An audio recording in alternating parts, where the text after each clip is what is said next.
Hey there, welcome to Broderos.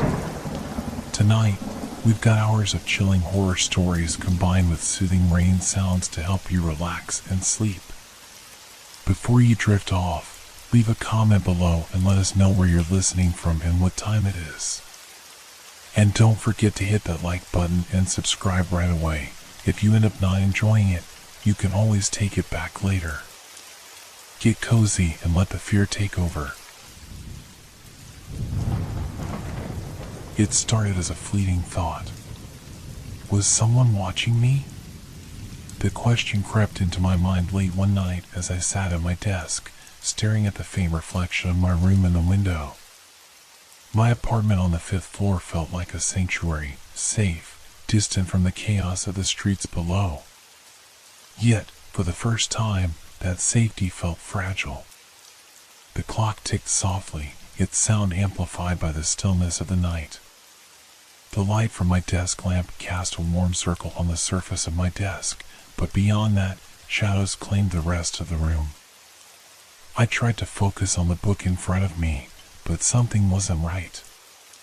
My skin prickled, as though unseen eyes were tracing my every move.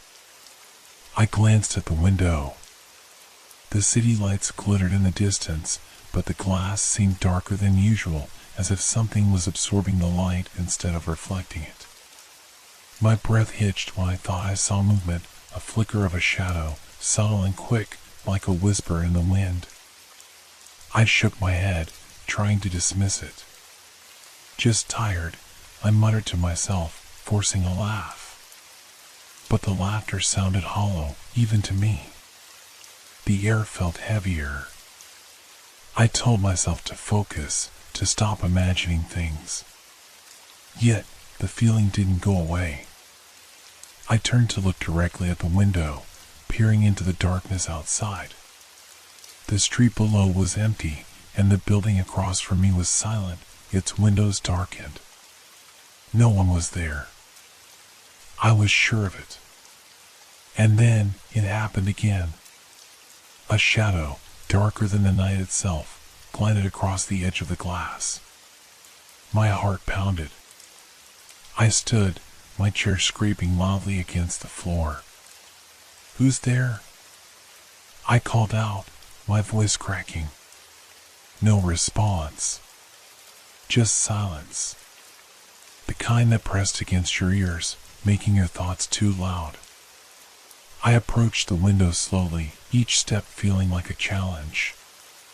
My reflection grew clearer as I neared the glass, but nothing else moved. Just me and my cautious breathing. Then I saw it, a faint smudge on the outside of the window, like the impression of a hand dragged down the glass. My blood ran cold. The smudge wasn't there before.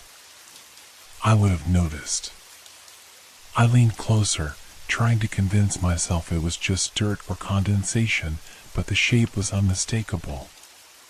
My phone buzzed suddenly, making me jump. I grabbed it off the desk, grateful for the distraction. It was a message from a friend, something trivial about plans for the weekend. I stared at the screen, trying to calm my racing heart. When I looked back at the window, the smudge was gone. I blinked, unsure of what I had just witnessed. My hands trembled as I drew the curtain shut, an act that felt both protective and futile. Out of sight, out of mind, I told myself. But deep down, I knew I wouldn't sleep that night. Something was out there, or someone. And they were watching. I didn't sleep. How could I? Every creak of the apartment, every whisper of the wind outside, felt like a deliberate intrusion. I sat on the edge of my bed, staring at the curtains, half expecting them to shift as if pushed by unseen hands. My instinct screamed that I wasn't alone, even though every logical thought told me otherwise. By 3 a.m, exhaustion crept in. I turned on every light in the apartment, bathing the rooms in a harsh glow. The brightness gave me a fleeting sense of control, like nothing could hide in the shadows if there were none to begin with. But the feeling didn't last. As I paced the living room, I caught sight of my reflection in the mirror hanging on the wall. My face was pale, eyes wide and rimmed with dark circles. I looked more like a ghost than the unseen thing haunting my thoughts. I moved closer to the mirror, staring into it as if I could find answers there. The room behind me appeared ordinary: bookshelves, my couch, the soft throw blanket draped over the armrest. Yet, when I turned my head to glance back at the real room, something caught my eye. There was a shadow on the couch. My heart stopped.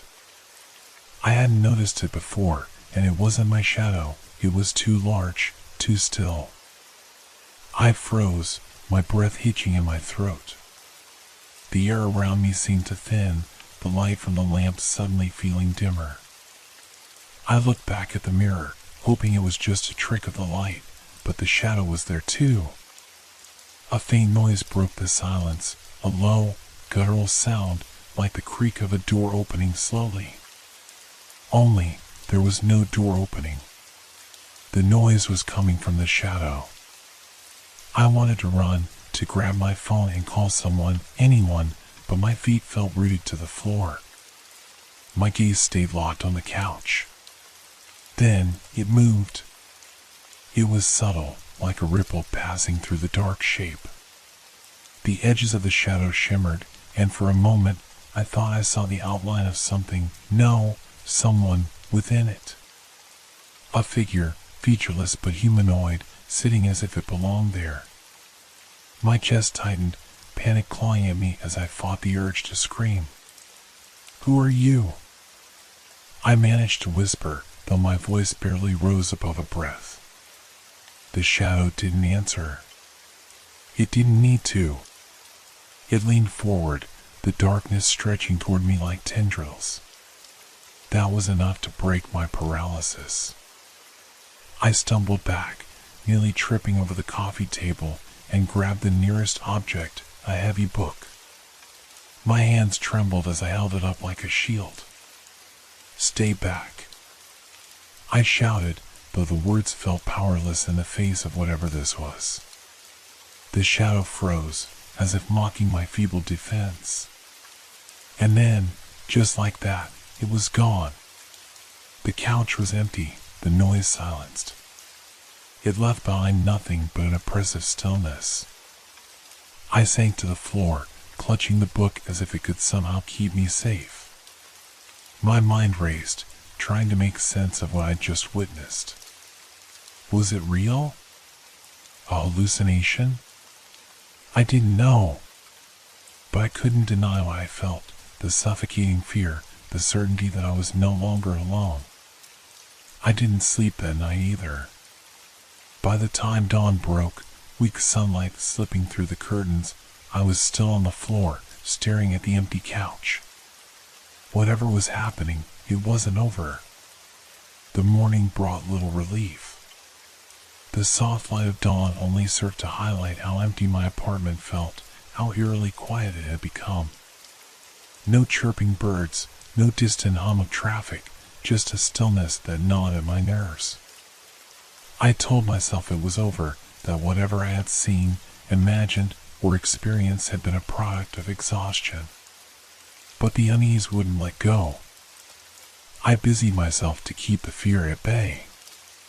Cleaning the apartment, sorting through clutter, anything to distract my mind. Yet, as the hours passed, the sensation crept back in. That same prickling awareness of being watched. Every time I turned around, expecting to catch someone or something lurking, there was nothing.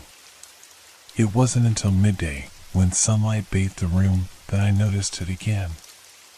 A smudge, faint but unmistakable, on the mirror. It looked like the shape of a hand. Not a perfect print, but an impression, as if something had pressed against the surface and left its mark. My stomach churned. I hadn't touched the mirror. No one had. I approached it cautiously, each step feeling heavier than the last. The handprint seemed to grow clearer the closer I got, the edges sharper, more defined. My reflection stared back at me, pale and tense, as if it shared my dread. I reached out, my fingers trembling as they neared the glass. The surface was cold, colder than it should have been. A chill ran up my arm, and I yanked my hand back instinctively. That's when I noticed something even worse. My reflection blinked. I didn't. The realization hit me like a punch to the gut. My reflection stood there, perfectly mirroring me, except for that moment. It blinked again, slowly, deliberately. My knees nearly buckled as I stumbled backward, my eyes glued to the mirror. "Who are you?" I whispered. My voice barely carried across the room, but the reflection smiled, a slow, eerie smile that didn't belong to me. I turned away, unable to bear the sight, and grabbed my phone. My fingers fumbled over the screen as I dialed a number. Anyone. A friend, the police, I didn't care. I just needed to hear another voice. But as the line rang, a sound stopped me cold. Tap. Tap. Tap. It was faint at first, then louder. Coming from the mirror. I glanced back, my breath catching in my throat. The reflection was no longer standing still. It was tapping on the inside of the glass, as though it were trapped and wanted out. The smile widened, stretching unnaturally, almost tearing at the edges of its face. The call connected. "Hello," a voice said on the other end, but I couldn't respond. I was frozen, paralyzed by the impossible scene in front of me. The tapping stopped. The reflection tilted its head, studying me. Then it mouthed something.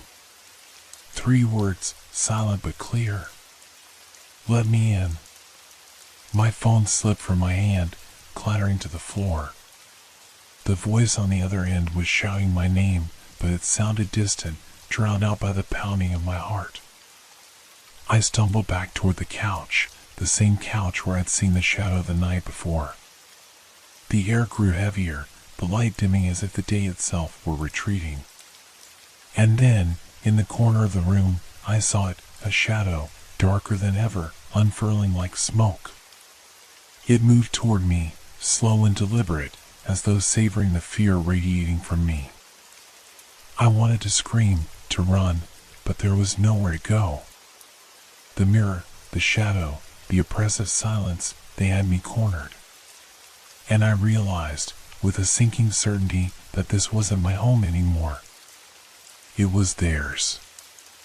I couldn't move. My legs felt like lead, my chest constricted as if the air itself were turning against me. The shadow grew larger, its edges rippling like smoke caught in an invisible breeze.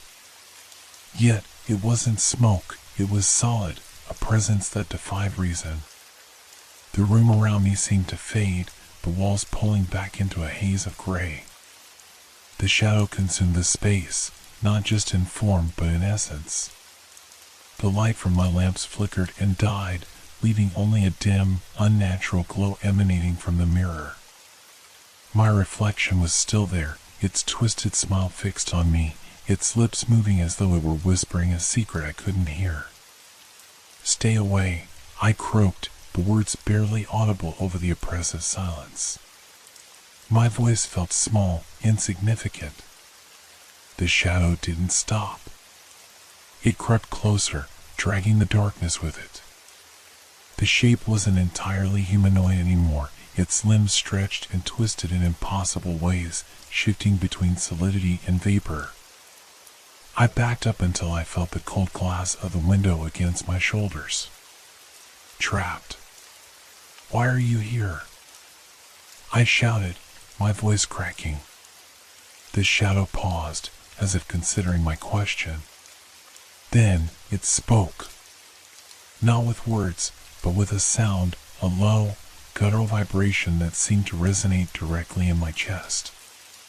It wasn't language, it was pure malice, a sensation that made every nerve in my body scream. The mirror flashed. For a brief second, the reflection wasn't mine anymore. It was something else, its eyes pitch black, its mouth open, and a silent scream that wasn't its own. The glass shuddered as if something inside was trying to break free. The shadow surged forward. Instinct took over, and I dove to the side, narrowly avoiding the inky tendrils that lashed out toward me. I hit the floor hard, the wind knocked out of me, but I didn't stop. I scrambled to my feet, my vision swimming, and grabbed the nearest object, a glass vase from the table. With a desperate cry, I hurled it at the mirror. The vase shattered on impact, shards exploding in every direction. For a moment, the world seemed to hold its breath. The shadow froze, the air itself trembling. Then, the mirror cracked.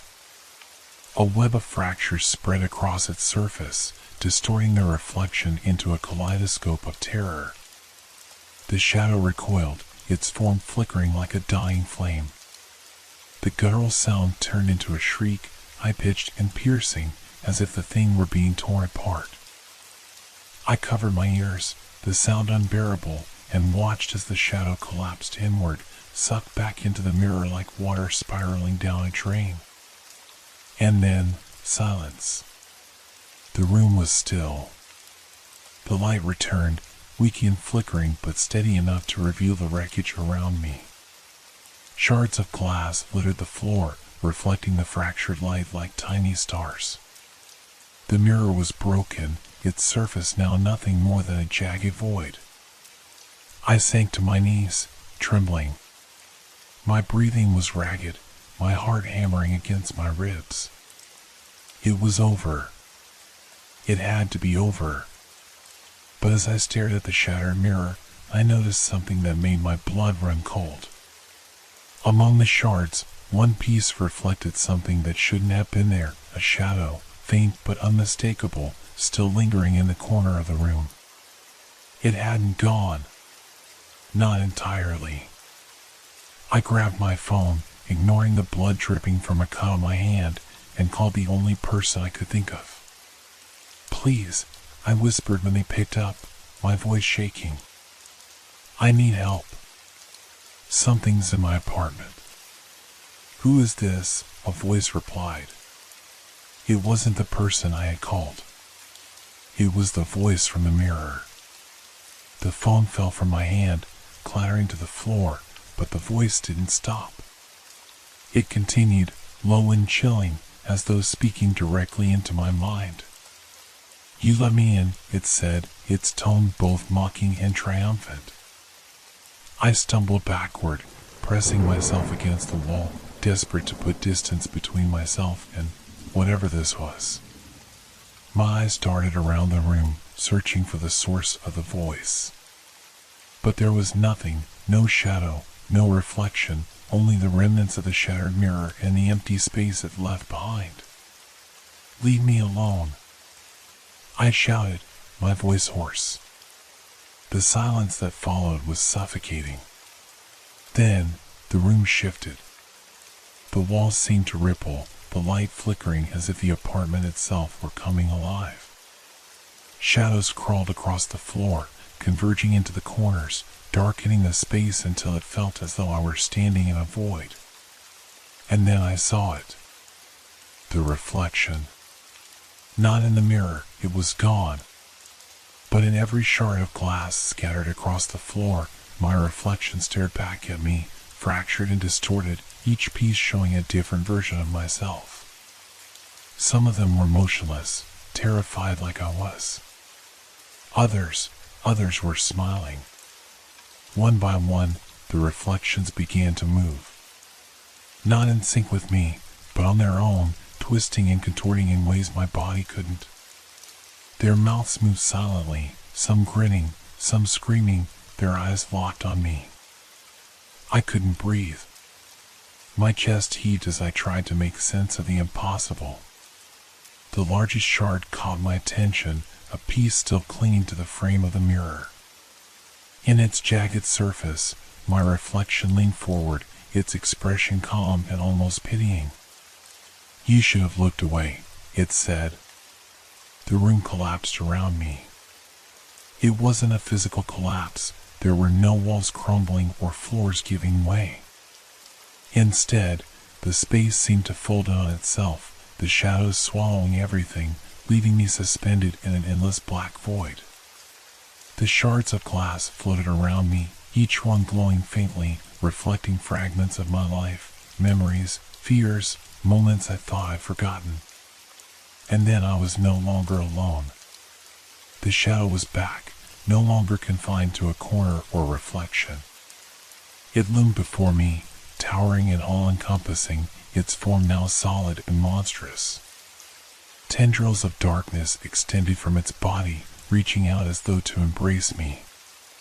"You don't belong here," I managed to whisper, though I wasn't sure if I was speaking to it or myself. It didn't answer. It didn't need to. Its presence was overwhelming, a suffocating force that seeped into my very being. The tendrils wrapped around me, pulling me closer, and I felt myself slipping, losing my grip on reality, on myself. I screamed, fighting with everything I had, but it was futile. The shadow consumed me, and in that moment, I understood. I wasn't the one being watched. I was the watcher. And now, I was the one trapped. I woke up in my apartment. The lights were on, the mirror was whole, and the room was exactly as I had left it before the nightmare began. For a moment, I thought it had all been a hallucination, a fevered dream brought on by exhaustion. But then I looked at the window. The smudge was back. And this time, it wasn't outside. It was on the inside. I didn't scream. I didn't run. I simply sat down and waited, knowing that it was watching me and that it would never stop. Because now, I understood. I wasn't living in my world anymore. I was living in its.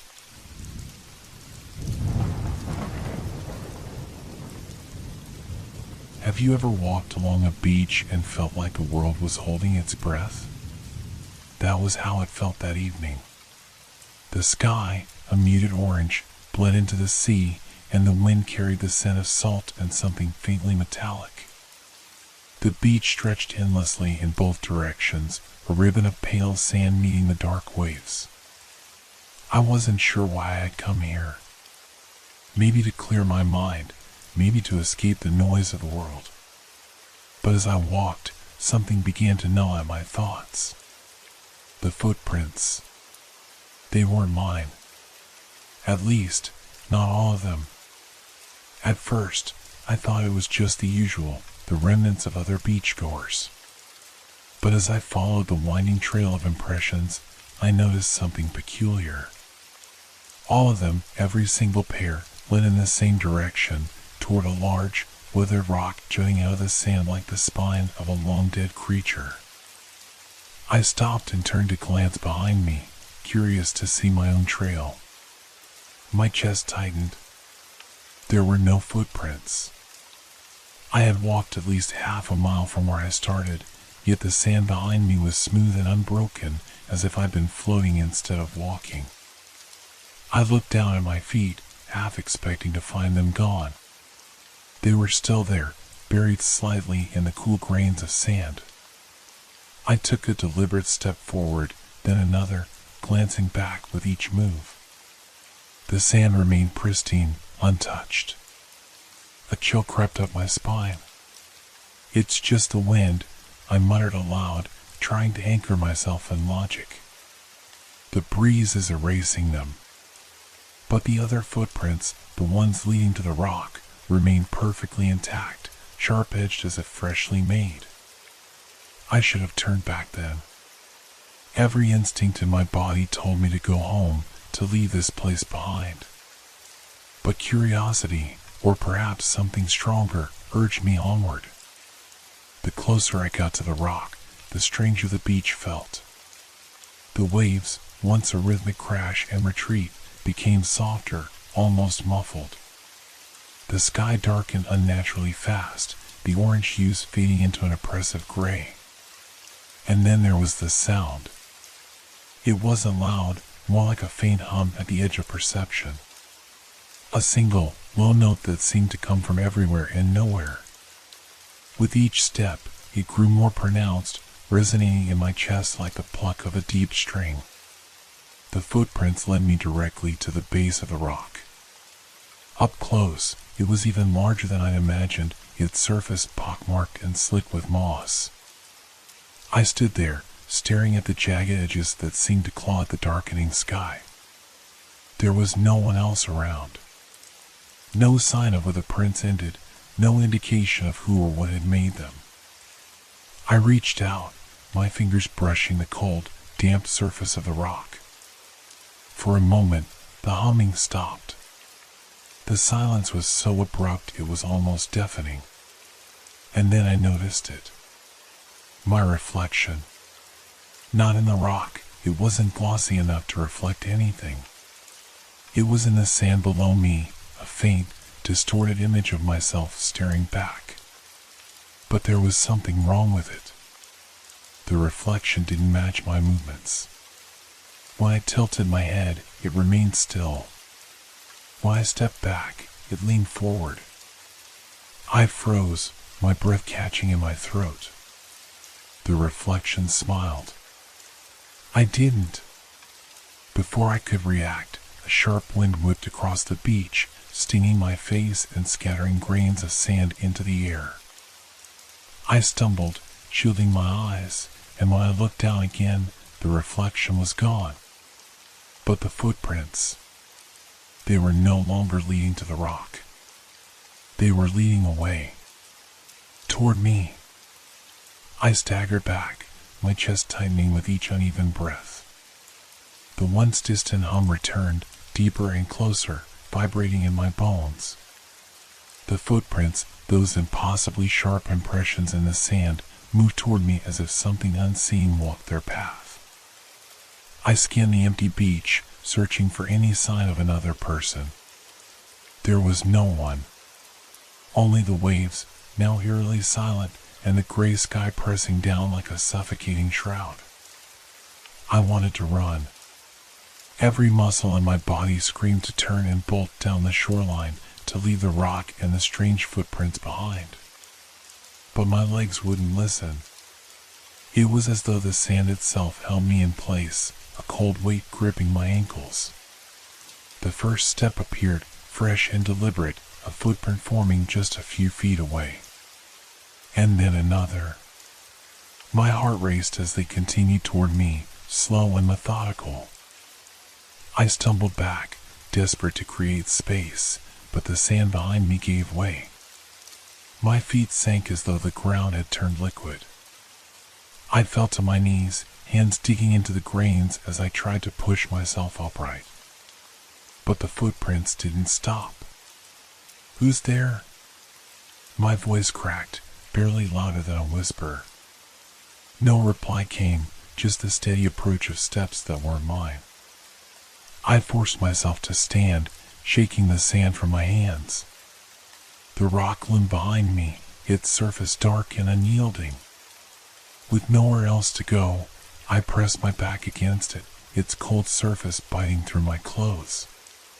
The footprints halted, mere inches from where I stood. I stared at them, my breathing ragged. The prints were large, the edges unnaturally precise, as if carved into the sand rather than pressed by weight.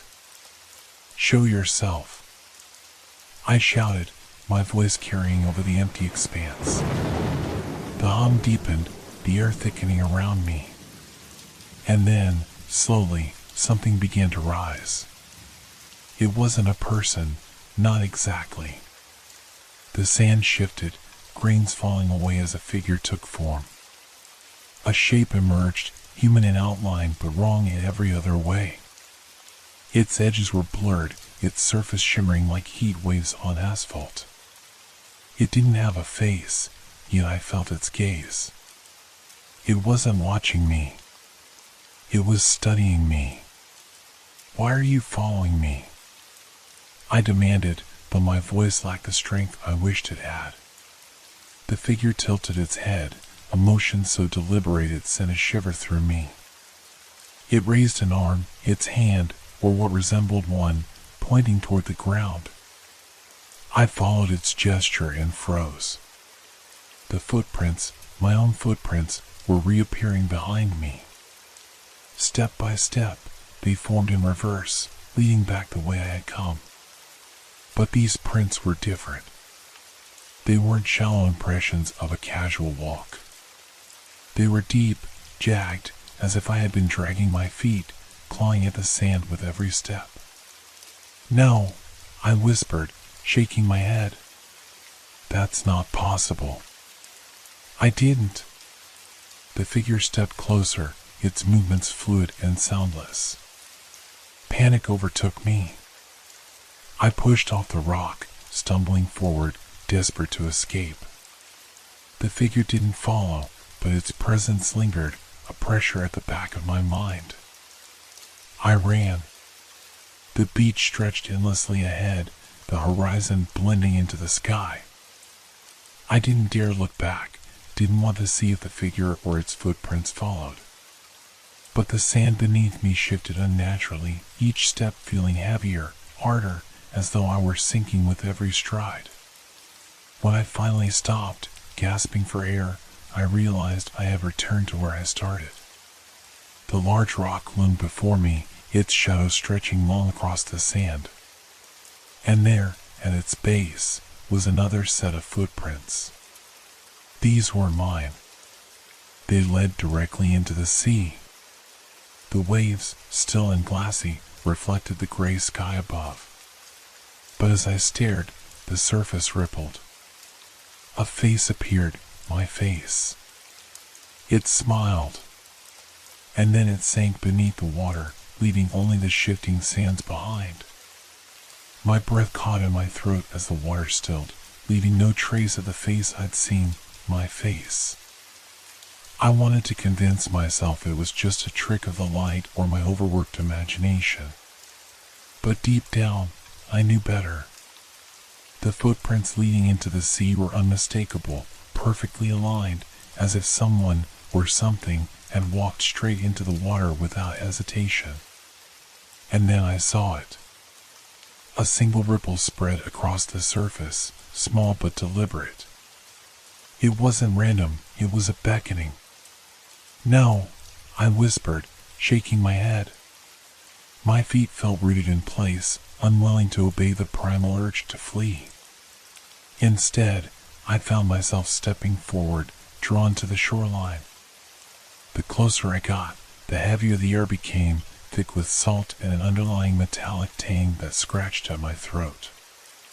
The water lapped at my shoes as I reached the edge, cold and unnatural, like a touch from something long dead.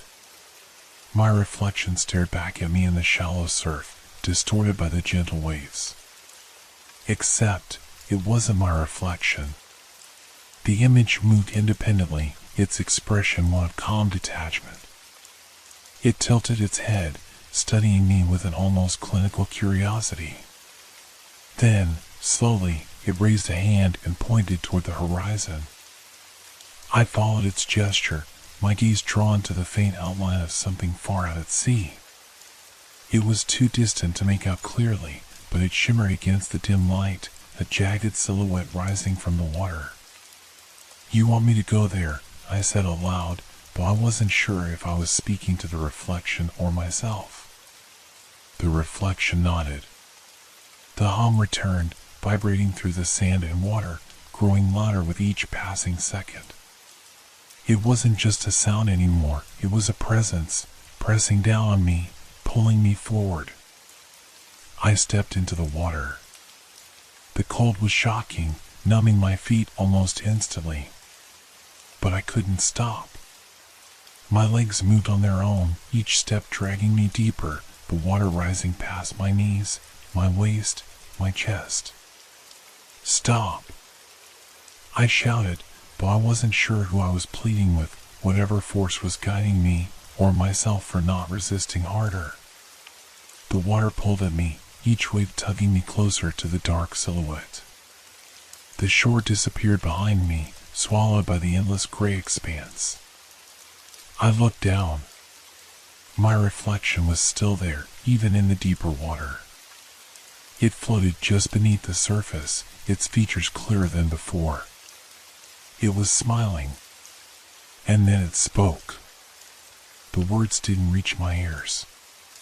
They bypassed sound altogether, sinking directly into my mind. You are almost ready. Ready for what? I demanded, panic bubbling up in my chest. The reflection didn't answer. Instead, it began to change. Its features twisted, its expression darkening, its smile warping into something cruel. Its eyes, they weren't mine anymore. The water around me surged, the hum turning into a deafening roar. The dark silhouette ahead loomed closer, rising higher, its jagged edges cutting into the sky. I realized then what it was. A doorway. It wasn't a physical structure, but a void, a tear in the fabric of reality. The water around it churned violently, spiraling into the blackness like a whirlpool. No, I whispered, digging my heels into the sand beneath the waves. I'm not going in there. But the pull was relentless. My reflection rose from the water, no longer bound to the surface. It stood before me, its distorted form rippling like liquid, and reached out a hand. You cannot go back, it said, its voice cold and final. The world collapsed around me. The sea, the sky, the rock on the shore, all of it folded into the darkness, leaving me suspended in a void of shifting shadows. The last thing I saw before everything went black was my reflection's hand, gripping mine and pulling me forward. I woke to silence. Not the kind of silence you find in an empty room, but an oppressive stillness that seemed to smother the world. The air was heavy, the kind that sticks to your skin and fills your lungs with effort. I was lying on something soft but uneven. Sand. Yet it didn't feel like the sand from the beach. It was too fine, almost like ash. The dim light revealed a barren landscape stretching endlessly in every direction.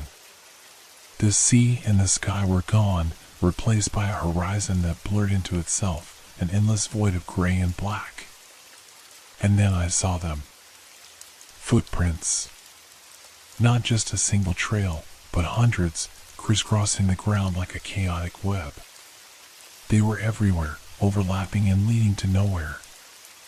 My chest tightened as I realized they were all human, bare feet, shoes, boots, yet no one else was here. I forced myself to stand, my legs trembling beneath me. The ground shifted slightly under my weight, and the footprints seemed to writhe, as though alive. I took a cautious step forward, and the prints closest to me disappeared, as if erased by an unseen hand. Where am I? I whispered, my voice barely breaking the oppressive quiet. A faint hum returned, the same sound that had haunted the beach.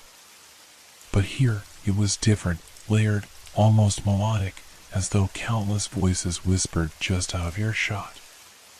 Then I saw the reflection. It stood a few yards away, watching me. It no longer mimicked my movements. Instead, it stood still, its posture unnervingly rigid.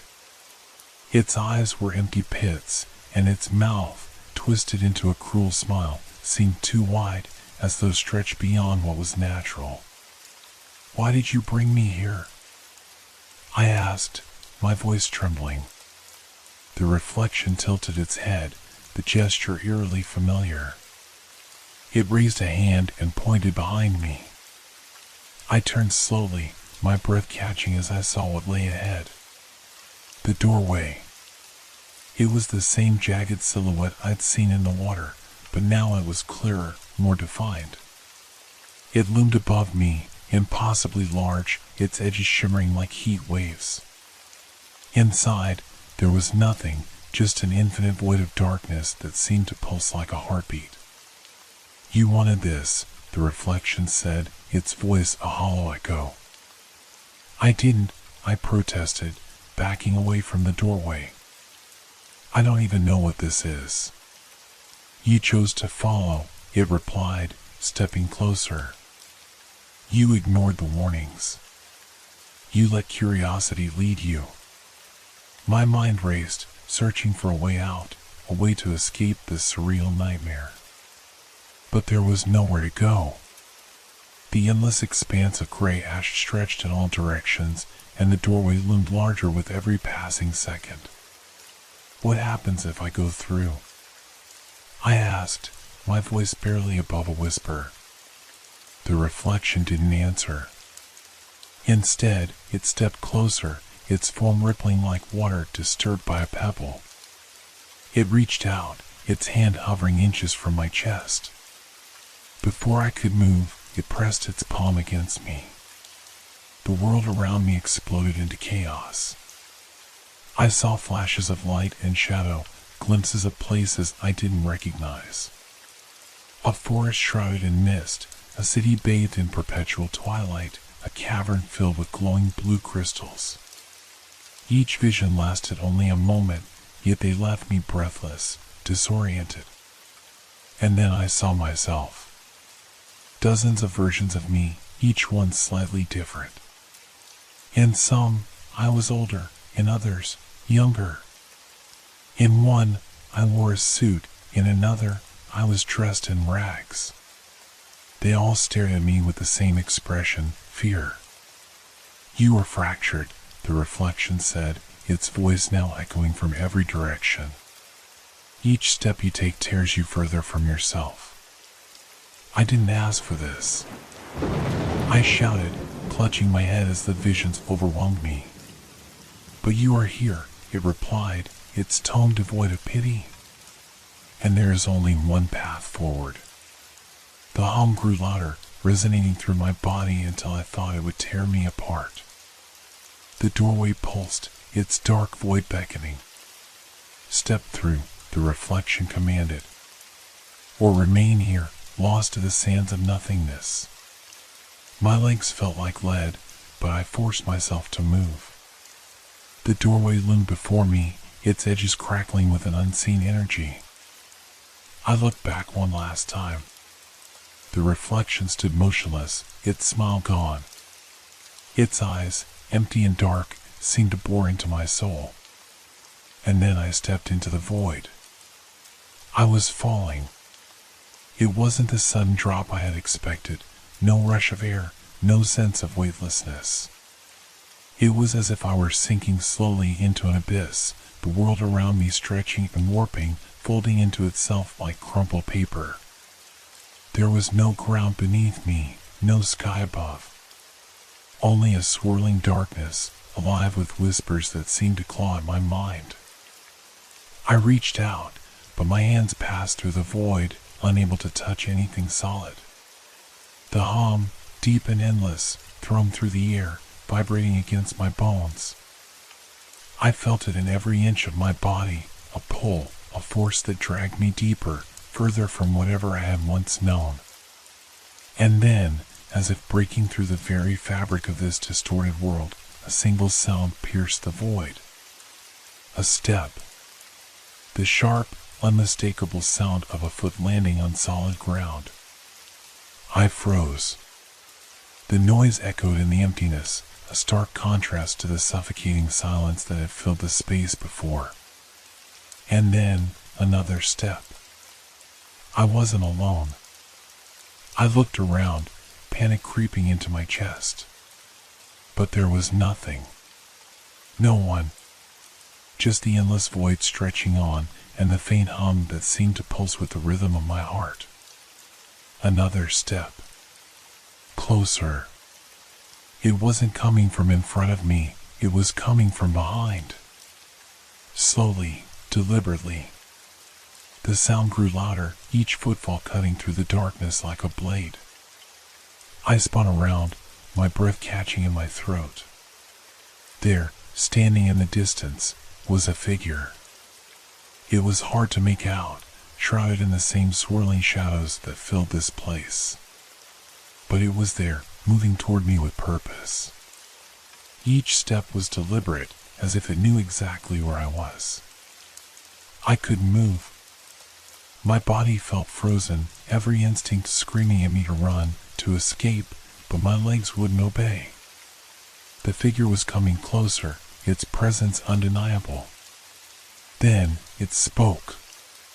Not with words, but with the same voice I had heard countless times before. You cannot outrun your reflection.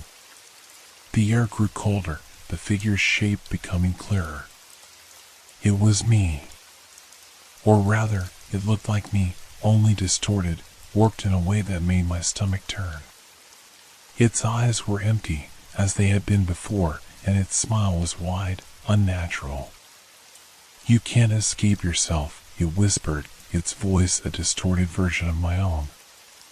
I took a shaky step back, my breath quickening. The figure didn't stop. Its voice followed me, always just a breath behind.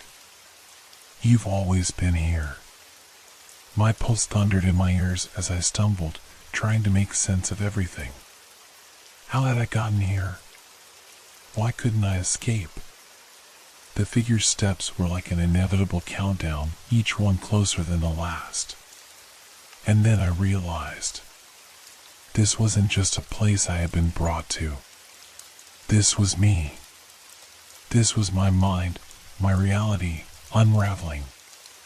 The footsteps weren't just a sign of someone following me, they were the sound of my own self slipping away, piece by piece. I was running from myself. And no matter how fast I ran, I would always catch up. I turned to face the figure, my heart pounding, ready to face whatever was coming. But there was nothing. The figure was gone. The footsteps had ceased. The void was silent again. For a moment, I thought it was over, that I had escaped. But then, I felt it. A step. It was my own. I looked down and saw my footprints slowly sinking into the shifting, ashen ground beneath me. I hadn't moved, but it had. And just like that, I understood. The endless footsteps, the figure, the doorway, it had all been a reflection of what I feared most. The fear of losing myself. The fear of never being able to outrun the darkness inside. As the sound of the footsteps grew louder, echoing around me, I finally accepted it. There was nowhere to go. I wasn't lost. I was becoming the shadow.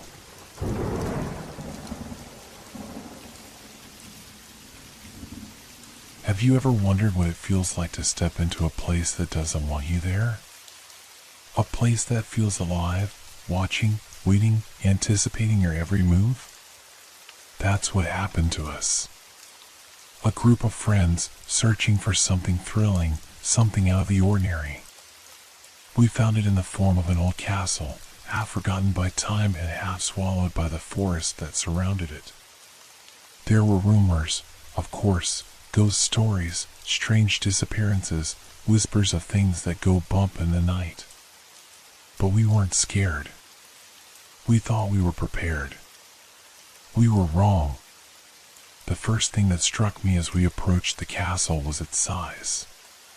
Towering, dark, and imposing, it seemed to stretch into the sky like an ancient sentinel. The windows were like eyes, too many of them, all empty, staring at us with an intensity that was impossible to ignore. "Let's go," Ethan said, breaking the silence that had fallen over us. His voice was too loud, too eager. We entered through the massive oak doors, the wood creaking in protest as we pushed them open. The air inside was cold, despite the warmth of the late afternoon sun outside. The castle smelled old, dust, stone, and something else, something sour. It was silent, too silent, but none of us said anything at first. We wandered deeper into the entrance hall, the walls lined with faded tapestries and portraits of stern-faced figures whose eyes followed us as we passed. "You know," Sarah said, her voice a little shaky, "I've read about places like this. They say castles like these are alive in a way, that they can absorb people, change them." Ethan laughed. "Come on, Sarah. That's just folklore." But even he didn't sound entirely convinced. We continued exploring. The floors creaked under our feet, and the air grew colder, as though the castle itself was breathing in rhythm with us. Strange, unsettling sounds echoed through the halls, the softest creak, a faint whisper, the distant rattle of chains. At first, we all attributed it to the building's age. But as we moved further into the castle, I couldn't shake the feeling that we were being watched. I kept glancing over my shoulder, half expecting to see someone there. But no one was. "Hey, I think I found something," Ethan called out from one of the side corridors. We rushed toward him, eager for anything to break the tense silence. He was standing in front of a large, ornate mirror. The frame was intricately carved with images of twisted vines, but what caught my attention was the reflection. At first, I thought it was just a trick of the light. But when I looked closer, I saw it. The reflection of the room behind us was wrong. It wasn't quite the same. The furniture was slightly out of place, the shadows deeper, more sinister. "I don't like this," Sarah said, stepping back from the mirror. I stepped forward, my reflection moving too slowly, as though it were hesitating. "Let's go," I said, my voice suddenly tight. We turned to leave, but that's when the first real sound hit us, a low hum, almost imperceptible at first, but growing louder. The castle was alive. The air thickened. The floorboards beneath our feet groaned, as if they were shifting. I looked around at my friends, but something was wrong. They were different. Their movements seemed too fluid, too smooth. Their faces looked the same, but their eyes weren't. "Guys," I whispered. "What's happening?" But they didn't answer. Instead, they turned toward me in unison, their faces frozen, staring blankly. And then I felt it, the pressure. A strange, suffocating feeling pressing in from all sides. The castle was closing in, wrapping itself around us. Before I could move, I felt something brush against my neck, cold, like a whisper from the past. The walls trembled, as if they were alive, shifting and pulsing with an unknown energy. "Run," Sarah's voice rasped from behind me. But it was too late. The doors slammed shut, trapping us inside. And then I heard it, a deep, grinding sound that seemed to come from the very core of the castle. We were not alone. The walls seemed to breathe, inhaling and exhaling with an ancient rhythm. A low rumbling echoed through the halls, followed by a creaking sound like the shifting of enormous weight. I turned, frantic. We need to get out. But no matter where I looked, the path seemed to change. The hallways twisted unnaturally, doors leading to more corridors that shouldn't have been there. The windows, those eyes, watched us, tracking every move we made. And that's when I realized the truth. The castle wasn't just alive. It was aware. It was listening, watching, waiting. And it wanted something from us. Something more than just our presence. It wanted our very essence. And if we didn't find a way out, it would take it from us. We stumbled through the endless hallways, disoriented. Each corner we turned seemed to lead us further into the heart of the castle, where the walls grew darker, thicker, and more suffocating. The air was heavy with an ancient energy, as though the very stones we walked upon had absorbed the fear of centuries. Ethan tried to stay calm, his voice cracking as he muttered, "We need to find an exit now." But every door we opened led to another room that looked almost identical to the last, as though we were walking in circles. The more we moved, the less I could trust what I was seeing. The flickering of the torches on the walls cast long, unnerving shadows, making the rooms feel alive with something lurking just out of sight. "Is it just me, or do the shadows look different?" Sarah whispered, her voice trembling. She was looking at a shadow cast on the far wall that seemed to stretch unnaturally long, twisting and writhing as if it had a mind of its own. "It's just the light," Ethan said quickly, but I could hear the uncertainty in his voice. He wasn't looking at the shadows. He was looking at something else, the mirror. The same mirror we had passed earlier, the one that had reflected a room that wasn't quite right. The air shifted around us, thick with a strange pressure, and suddenly the temperature dropped. I could see my breath, white and visible in the cold air. Then, a sound, the faintest click, like the turning of a lock, echoed from somewhere deeper in the castle. Without a word, we all started moving in the direction of the sound, drawn to it like moths to a flame, though the rational part of me screamed to run in the opposite direction. But there was nowhere to run. The castle was closing in, warping our very perception. As we reached another hallway, the sound became louder. A door creaked open ahead of us. I didn't want to go near it, but my legs carried me forward, as if they had a mind of their own. Sarah was right behind me, her breath shaky, her eyes wide with terror. The room we entered was unlike any we had seen before. The walls were lined with shelves filled with old, dusty books, some of them half falling apart, others bound in leather that looked strangely fresh. A single light flickered in the center of the room, casting an eerie glow. On the far wall, another mirror stood. This one was much larger than the first, its surface rippling as if it were water rather than glass. I could hear faint whispers coming from it, voices that didn't belong to any of us. "I don't want to go near it," I said, my voice tight with dread.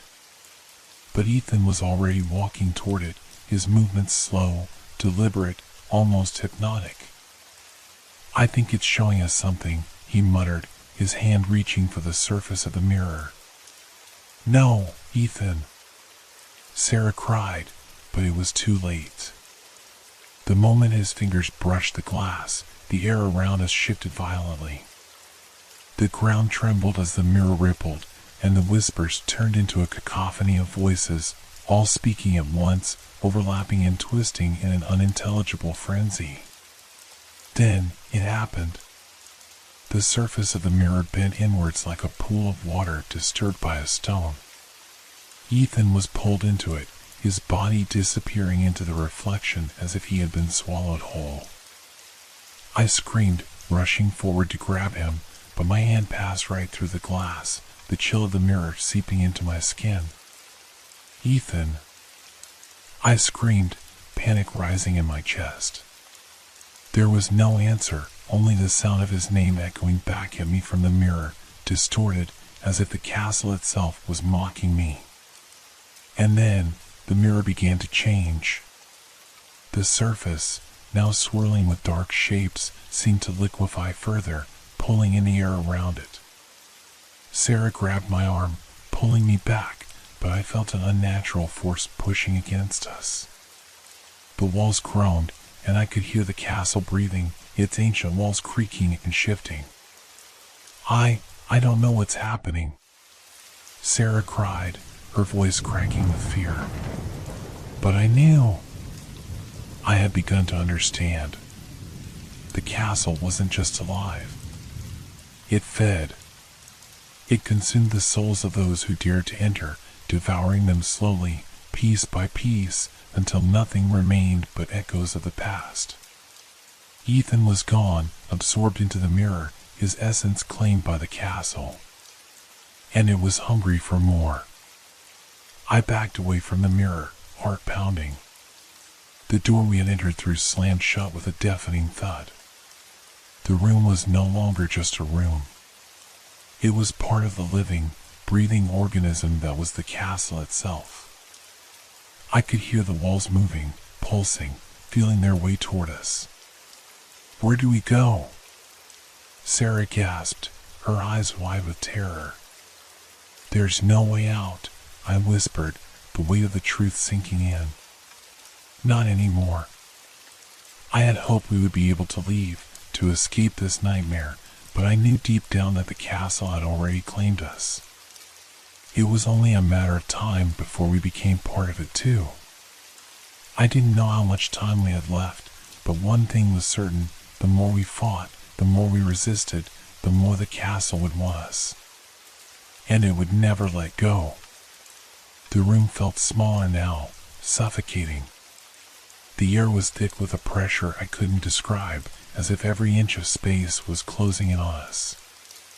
The floor beneath us creaked with every step we took, echoing loudly in the oppressive silence. It was as though the castle itself was listening, waiting for us to make a mistake. I turned to Sarah.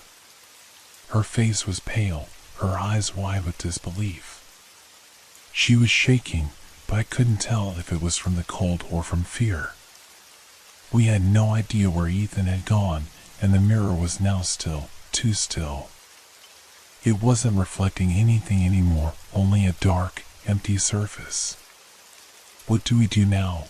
she whispered, her voice barely audible over the heavy breathing that filled the space between us. I didn't have an answer. I couldn't even hear my own thoughts over the unnerving silence. The castle was alive, and it was watching us. It felt like the very walls were pressing in, listening for any sound, any movement.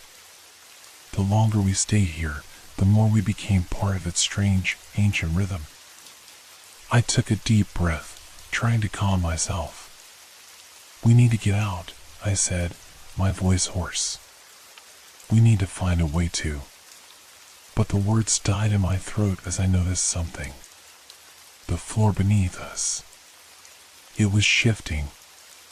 At first, I thought it was my mind playing tricks on me, but the boards were moving, slowly, like the earth was adjusting itself. I stepped back, my heart pounding as I realized it wasn't just the floor. The entire room seemed to be changing, warping, reshaping before our eyes. The walls, once solid and unyielding, now bulged outward, as if something massive was pushing against them from within. The air grew colder, and the light flickering overhead dimmed, casting long, twisted shadows across the room.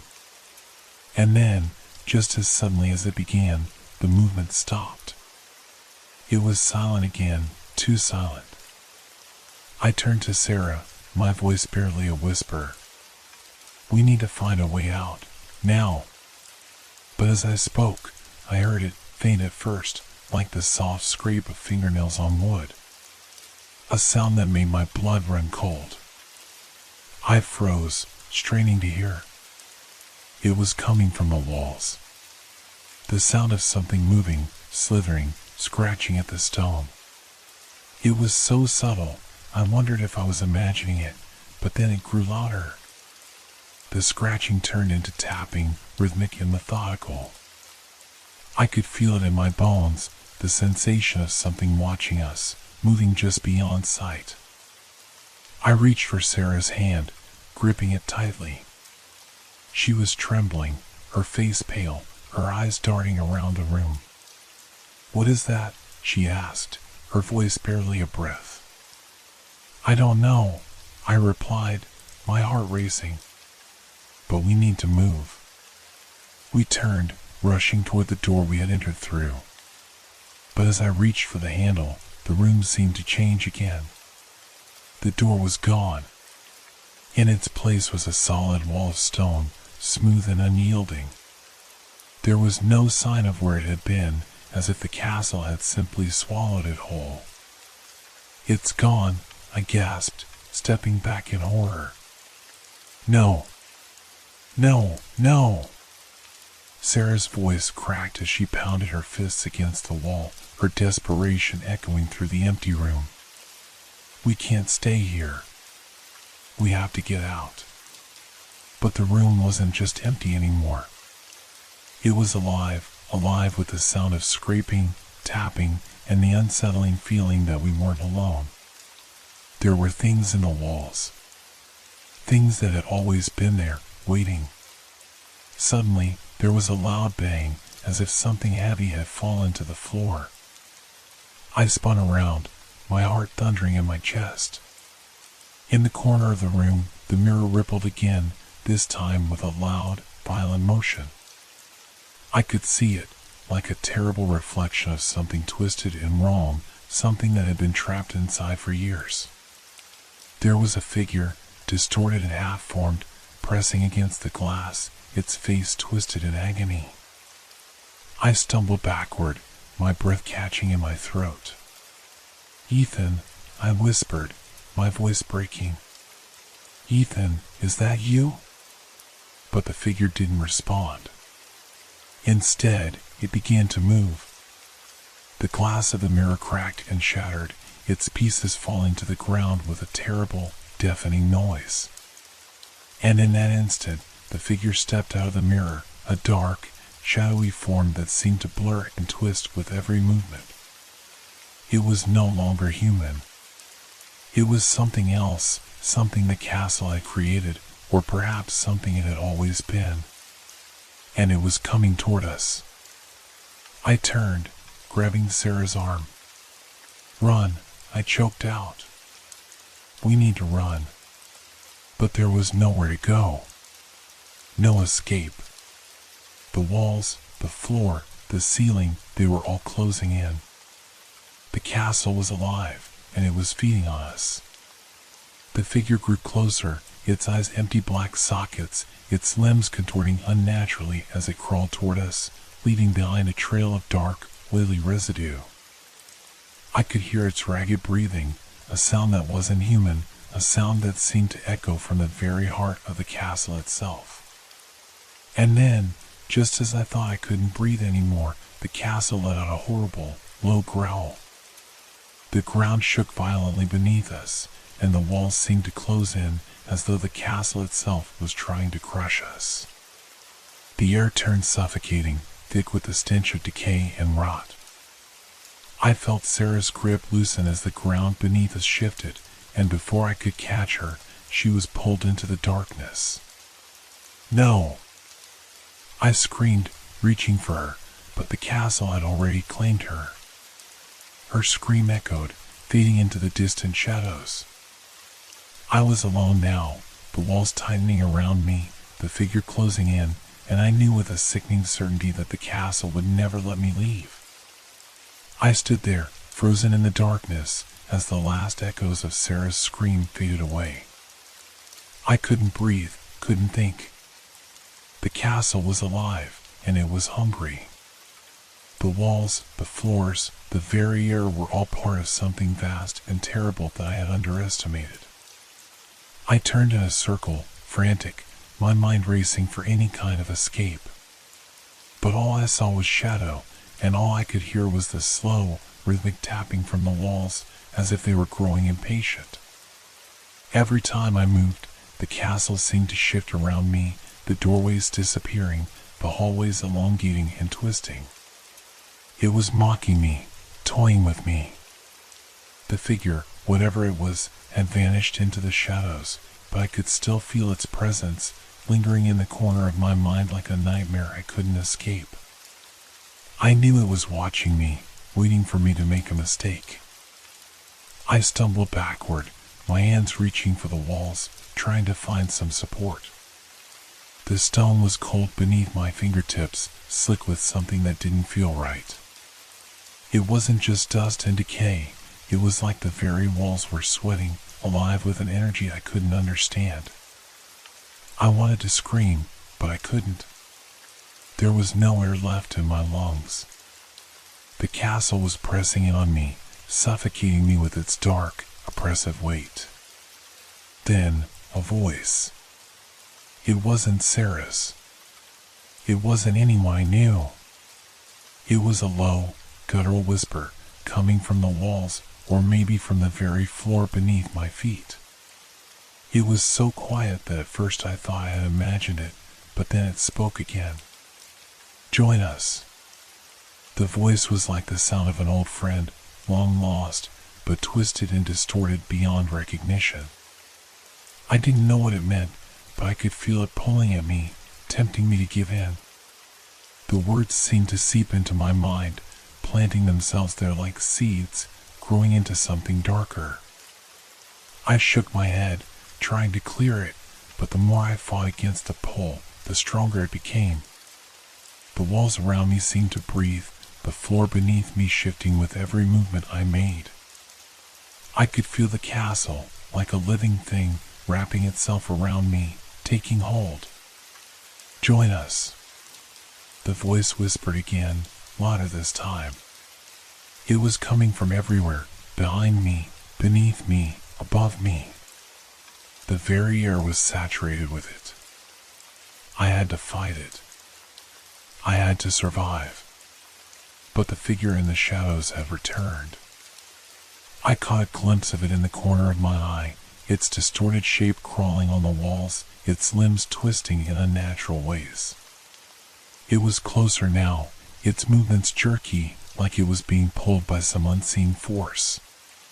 Its eyes, if they could even be called eyes, were hollow, empty voids, as though whatever it was had lost its humanity long ago. It was coming for me. I backed up against the wall, my heart pounding in my chest. There was nowhere to run, nowhere to hide. The ground beneath me trembled again, and I felt a cold, clammy hand brush against my arm. I screamed. I didn't know how, but somehow I found the strength to turn and run. I didn't know where I was going. I didn't care. The only thing that mattered was getting away from that thing. Away from the castle. But as I ran, the walls seemed to stretch endlessly before me. The hallway twisted and turned, leading me in circles. Every door I opened led to another hallway, another room. It was like the castle was alive, its very structure shifting, making sure I would never escape. And then, there it was again, the figure. It had appeared at the end of the hallway, blocking my way. It was grinning now, or at least, I think it was. The expression on its face was more a mocking imitation of a grin than anything human, and the sound that came from it was a low, guttural laugh, like the rumble of thunder far off in the distance. I stopped, my legs trembling beneath me. There was no escape. There was no way out. The castle had taken everything from me, Sarah, Ethan, everything. It would take me too, eventually. I could feel it. The laughter grew louder. It was everywhere now, filling my ears, drowning out every thought, every scream. And then, in the distance, I saw something, a flicker of light. A door, barely visible through the darkness. I had to get to it. I had to try. I ran again, my breath ragged, my heart racing. The figure followed, its eerie laughter still ringing in my ears, but I couldn't stop. Not now. I reached the door. It wasn't a door at all. It was just another part of the wall, a false promise. And behind me, the figure was closer now, its dark presence growing, swallowing up the light. I turned, and for a brief moment, I thought I saw something moving in the shadows behind it. A face. But not just any face. It was Sarah's face, contorted, twisted, as though the castle had taken her and reshaped her into one of its own. Join us, the voice whispered once more, and this time I couldn't tell if it was Sarah's voice or the castle's. I screamed, and the world around me began to collapse. I couldn't breathe. I couldn't think. The walls, the floor, the very air around me seemed to close in, tightening like a noose around my neck. The face, Sarah's face, was still there, staring at me from the shadows, her eyes hollow, her smile stretched into something grotesque, something that was no longer human. It was like a part of the castle had taken her, twisted her into its image, and now it was beckoning me. Join us. The voice, the command, it echoed in my head, bouncing off the walls, drowning out everything else. I felt it inside me, like the very air had thickened with it. There was no escape from the sound, no escape from the pull. The castle was everywhere. I stumbled backward, my hands scrabbling against the cold, damp stone of the wall behind me. My heart was a drum in my chest, each beat louder, faster, as if it was being driven by something outside of me. I didn't know how much longer I could stand it. The figure was moving toward me, its form growing clearer, its movements more deliberate. I couldn't take my eyes off of it, even though every instinct in me screamed to run. But where could I go? Where could I hide? The laughter grew, a horrible sound, like 1,000 voices caught in a storm. It echoed through the halls, bouncing off the walls and twisting in my ears, until it felt like the very castle was laughing at me, mocking me. I was trapped, and I was running out of time. Join us. The whisper grew louder, more insistent. I could feel it crawling under my skin, curling around my thoughts, twisting them. It was tempting, it was seductive. What if there was no escape? What if there never had been? What if I was already part of the castle, and I just didn't know it yet? I gritted my teeth, trying to block out the voice, trying to focus, to think. But every time I turned, the halls twisted again, like they were changing shape just to torment me.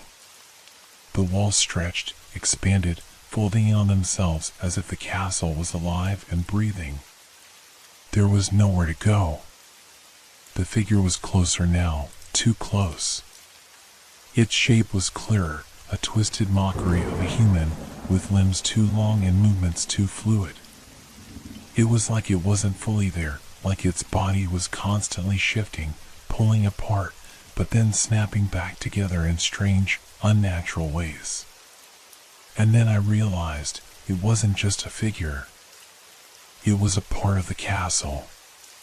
It was one with it. My vision blurred, the world around me spinning.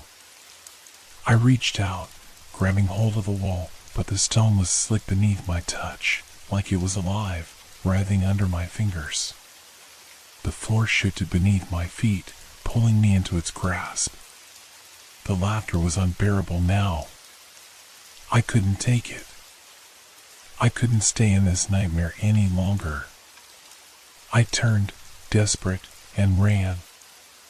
I ran without thinking, without purpose. My feet pounded against the stone, the sound of my own breath in my ears, the echo of my footsteps swallowed by the growing laughter. But the castle wasn't letting me go.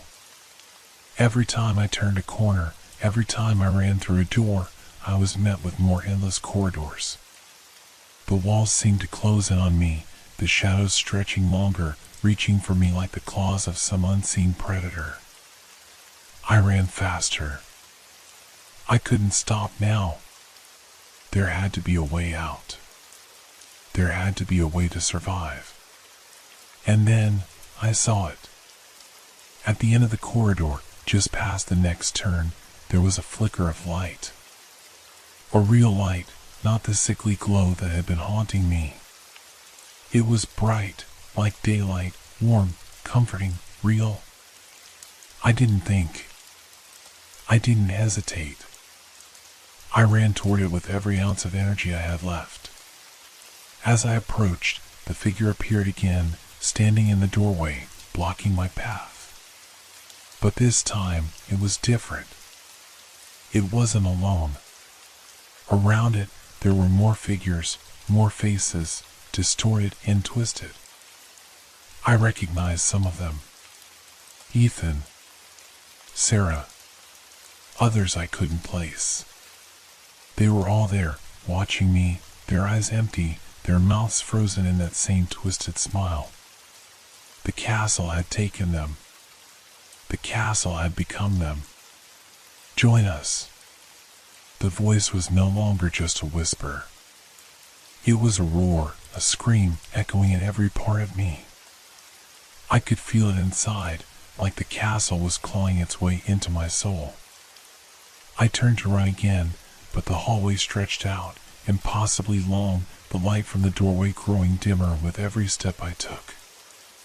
I could feel the walls closing in, pushing me toward the figures, toward the laughter, toward the darkness. And then something broke. It wasn't the castle. It wasn't the figure. It was me. I screamed, a raw, desperate sound that tore through the air, and for a brief moment, everything went silent. The laughter stopped. The walls stopped moving. The figures froze. I was no longer running. I was no longer fleeing. I had become the darkness.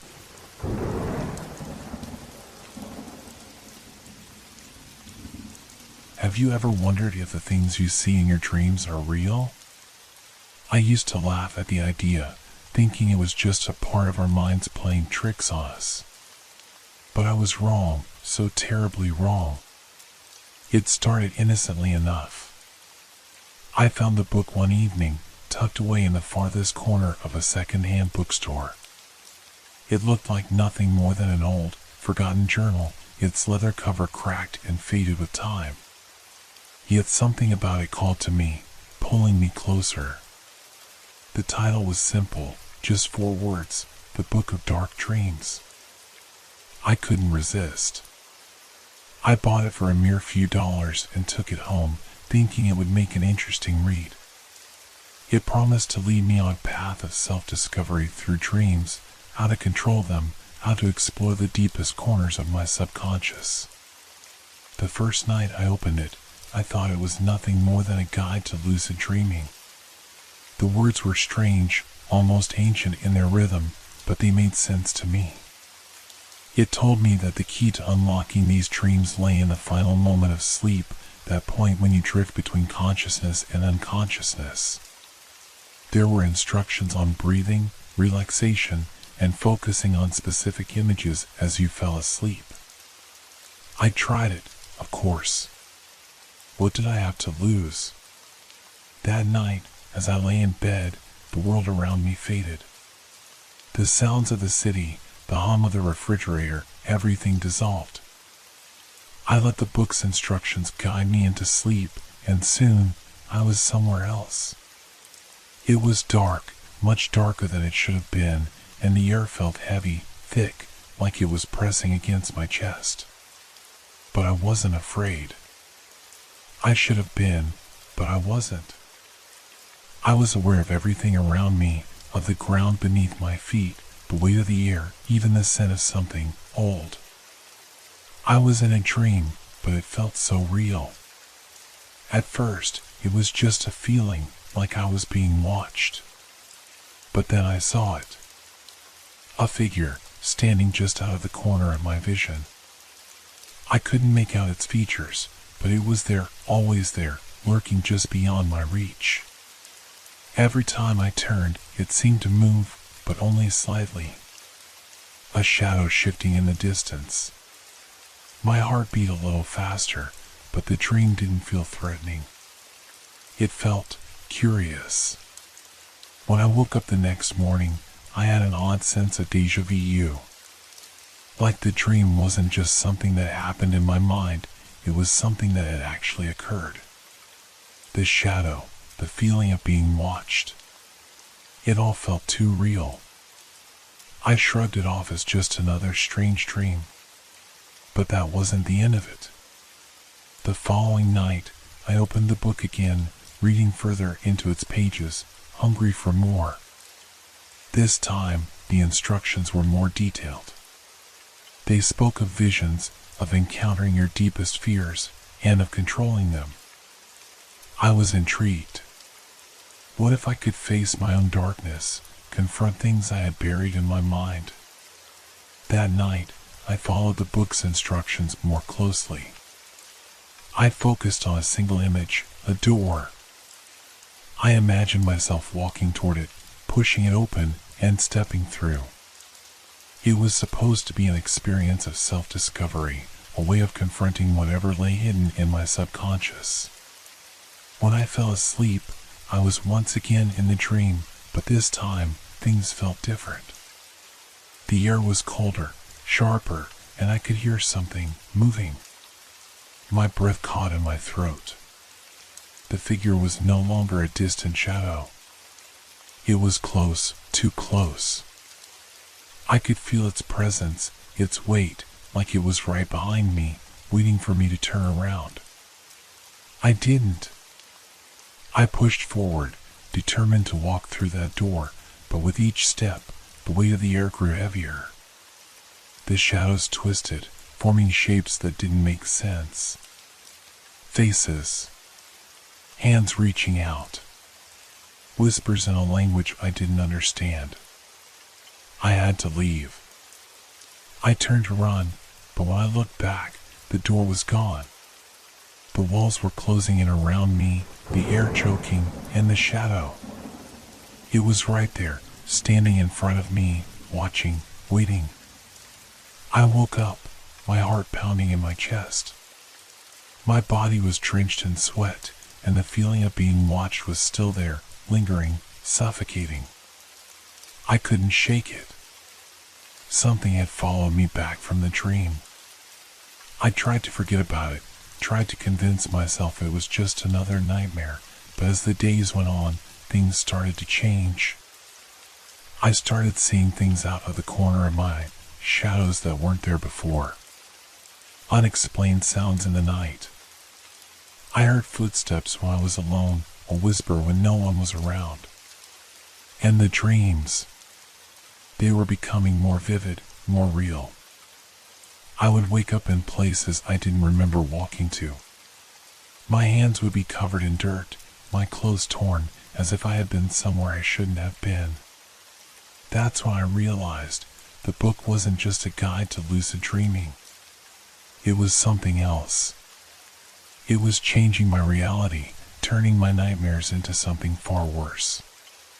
Every time I slept, the boundary between the dream world and the real world blurred, and the things that haunted my sleep were starting to walk beside me in the waking world. I didn't know what to do. I couldn't stop sleeping, but every time I closed my eyes, I felt the darkness getting closer. The book had warned me. It told me that once I started this journey, there would be no turning back. But I didn't listen. And now, I'm paying the price. The worst part of it all wasn't the nightmares. It wasn't the shadows that followed me or the whispers in the dark. It was the feeling that I was losing myself, bit by bit, with every dream I had. The dreams became harder to distinguish from reality. I would wake up, and for a few moments, I would question whether I had ever really been asleep at all. The lingering sensations, the weight on my chest, the voices, I couldn't tell where they ended. Was I still dreaming? Was I awake? I couldn't remember when it started, when the dreams and waking hours began to bleed into each other. But I remember the first time it really struck me. I was walking home one afternoon, the sun hanging low in the sky.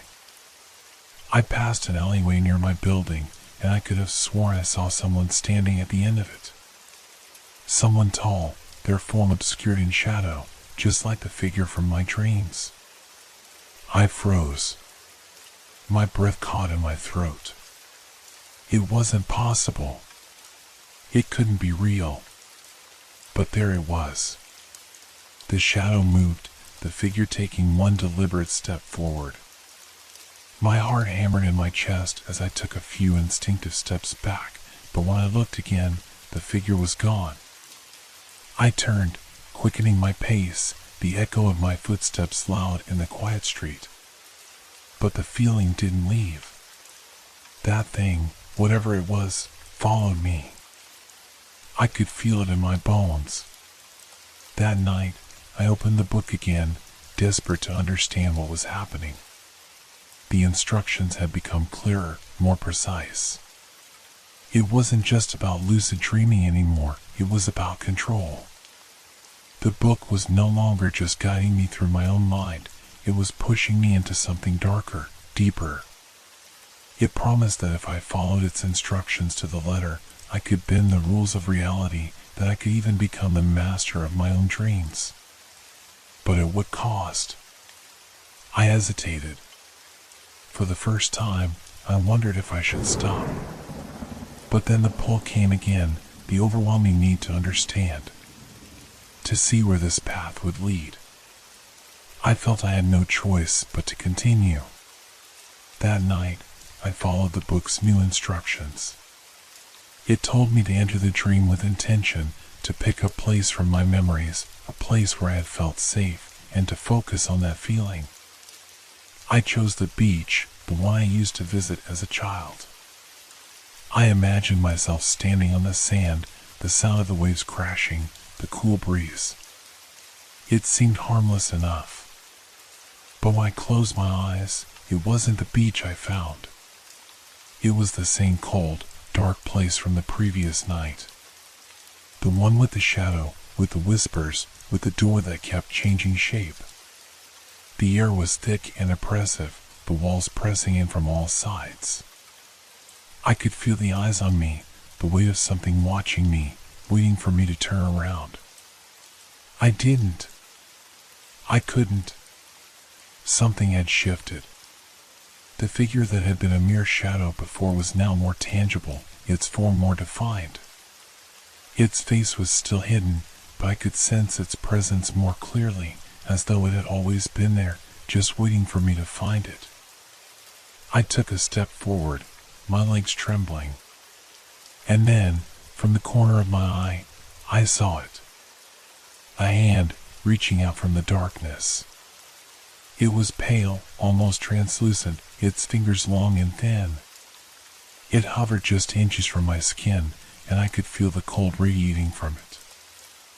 I recoiled instinctively, but it didn't pull back. It didn't move at all. It just stayed there, suspended in the air, its presence like an anchor pulling me deeper into the dream. That's when I understood. The book wasn't just showing me dreams. It was showing me the parts of myself that I had buried, fears, regrets, traumas. It was dragging them into the light, forcing me to confront them. But it wasn't content with that. It wanted more. It wanted to consume me, piece by piece, until there was nothing left but the shadow. I wanted to wake up. I wanted to escape. I tried to focus, to remember the instructions, to use my mind to break free. But the dream was too strong. The darkness was too thick. The hand was moving now, slowly but deliberately, and I could feel it tightening its grip around me, pulling me closer to the ground, pulling me into the dream. I couldn't breathe. The air was too thick, the weight of it pressing down on me. My vision blurred, and my limbs felt heavy, like I was sinking into quicksand. And then, as I thought I might lose consciousness, I woke up. But it wasn't the same. I was in my bed, yes, but the room looked different. The shadows were darker. The corners of the room seemed to stretch out farther than they should. I could hear the whispers again, faint at first, but growing louder, like they were coming from all directions. And then I saw it. In the far corner of the room, there it was again, the figure. Its shape was still distorted, its features hidden, but I knew it was there. I knew it was real. Or was it? I don't know anymore. The book had warned me. It had told me there would be no turning back, that once I had opened it, the darkness would follow. But now, I don't know if the book is controlling me or if I'm controlling it. But one thing is certain, whatever is in those dreams is no longer confined to the pages. It's here, with me, and it won't stop until it gets what it wants. The whispers didn't stop. They lingered at the edge of my mind, soft but insistent. At first, they were just random sounds, like the wind pushing through a crack in the door. But as the days passed, they became more distinct, more personal. It was as though someone, something, was speaking to me directly. Wake up. Follow me. The words bled into my thoughts during the day, and by night, they grew louder, clearer. I knew I should ignore them, that they were just part of the madness the book had unleashed, but I couldn't. I couldn't resist the pull. I tried to shake it off. I went to work. I met with friends, did everything I could to act like everything was normal, but it was no use. The feeling followed me everywhere. It was like there was always someone behind me, watching, waiting. I'd turn around in a crowded room and feel the weight of eyes upon me. But when I looked, there was no one there. Just empty space. My sleep was no better. Each night, the dreams grew more vivid, more tangible. The line between dream and reality was thinning, blurring beyond recognition. I would wake up in the middle of the night, drenched in sweat, heart racing, certain that whatever had been chasing me in my sleep was still there, just out of sight. Then, one night, it happened again. I was lying in bed, staring at the ceiling, listening to the whispers grow louder. My body felt like it was sinking into the mattress, my limbs heavy and unresponsive. But my mind was sharp, too sharp. I had an overwhelming urge to open my eyes. I needed to know if the darkness I felt creeping around me was real. I forced my eyes open, and at first, there was nothing. Just the shadows that stretched across the walls. But then, the whispers became words. Clearer, more urgent. Wake up. Look. I turned my head slowly, my neck stiff, and I saw it. The figure, standing at the foot of my bed. It wasn't the same as before. It was taller, more defined. I could see its outline now, long, spindly limbs, a face that was somehow both there and not there. A silhouette that seemed to stretch and contract like it was made of smoke. I couldn't move. My breath caught in my throat, and my chest tightened. The whispers had stopped. Now, there was only the sound of my own heartbeat, pounding in my ears. Why are you still here? I whispered, barely able to speak. The figure didn't answer. It only stood there, still and silent, watching me. I didn't know how long we stayed like that. It felt like hours, but when I looked at the clock, only minutes had passed. Time didn't make sense anymore. Nothing did. Then, without warning, it moved. Slowly at first, like it was testing the air. But then it stepped forward. One deliberate footfall after another. The sound of its feet against the floor was a quiet, unnerving echo, like something heavy dragging along the ground. I couldn't look away. It was real. It was in my room. It was alive. I didn't know what it wanted. I didn't know if it would hurt me, if it would consume me, or if it was just watching, waiting for the right moment to strike. All I knew was that I had to do something. I had to escape. I jumped out of bed, but my legs felt like jelly. I stumbled forward, but the room seemed to stretch out before me, growing larger and more distant. Every step I took felt like I was walking through molasses. I couldn't breathe. My head swam with dizziness. And then, the figure was there, right in front of me. It didn't touch me. It didn't need to. The air around it grew colder, the shadows thicker. I felt the pressure in my chest, the weight of something I couldn't see but could feel pressing down on me. It was suffocating. "You opened the book," it whispered. The voice was hollow, like a distant echo. It came from everywhere and nowhere all at once.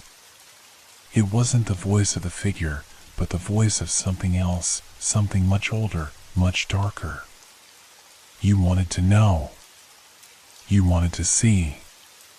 But now, you are mine." My mind screamed. I knew it wasn't real. It couldn't be. This had to be another dream. Another trick. But my body felt it. This was no dream. This was something else entirely. Something that had followed me from the book, from the very first page. A darkness that was now claiming me. I backed away, my legs shaking beneath me. But the figure didn't move. It just stood there, watching me. And then, in the distance, I heard it. A soft, low sound, almost like the rustling of pages turning. I turned quickly, expecting to see something in the corner of the room, but there was nothing. Just the dark. The silence. But then, from the edges of my vision, I saw it. The book. It had appeared on the floor beside my bed, its pages flipping on their own. I knew I had to stop it. I had to close the book. I had to stop it before it consumed me completely. I rushed forward, reaching for it, but as my fingers brushed the cover, everything went black. I woke up in my own bed. But something was wrong. I could feel the weight of the air pressing against me, thick and suffocating, as though the room had become too small for me to breathe. My body felt heavy, as if I'd been asleep for days. I sat up, blinking rapidly, trying to shake off the fog in my mind. I was back in my apartment, but it didn't look right. The walls seemed closer, the shadows in the corners darker than they should be. I couldn't explain it. I thought I had been dreaming, but this place, it felt wrong. More than just the physical surroundings. It felt like something in me had changed. I stood up, my legs unsteady, and looked around. The room was still. Too still. Not a sound, not even the hum of the refrigerator in the kitchen. My heart began to race again, thumping in my chest, as I wondered if what I had seen, the figure, the book, was real, or if I had simply imagined it all. Then I remembered the book. I turned toward the table where I usually left it. The table was empty. I felt a knot form in my stomach. I couldn't remember what had happened the last time I touched it, but I knew something terrible had come from it.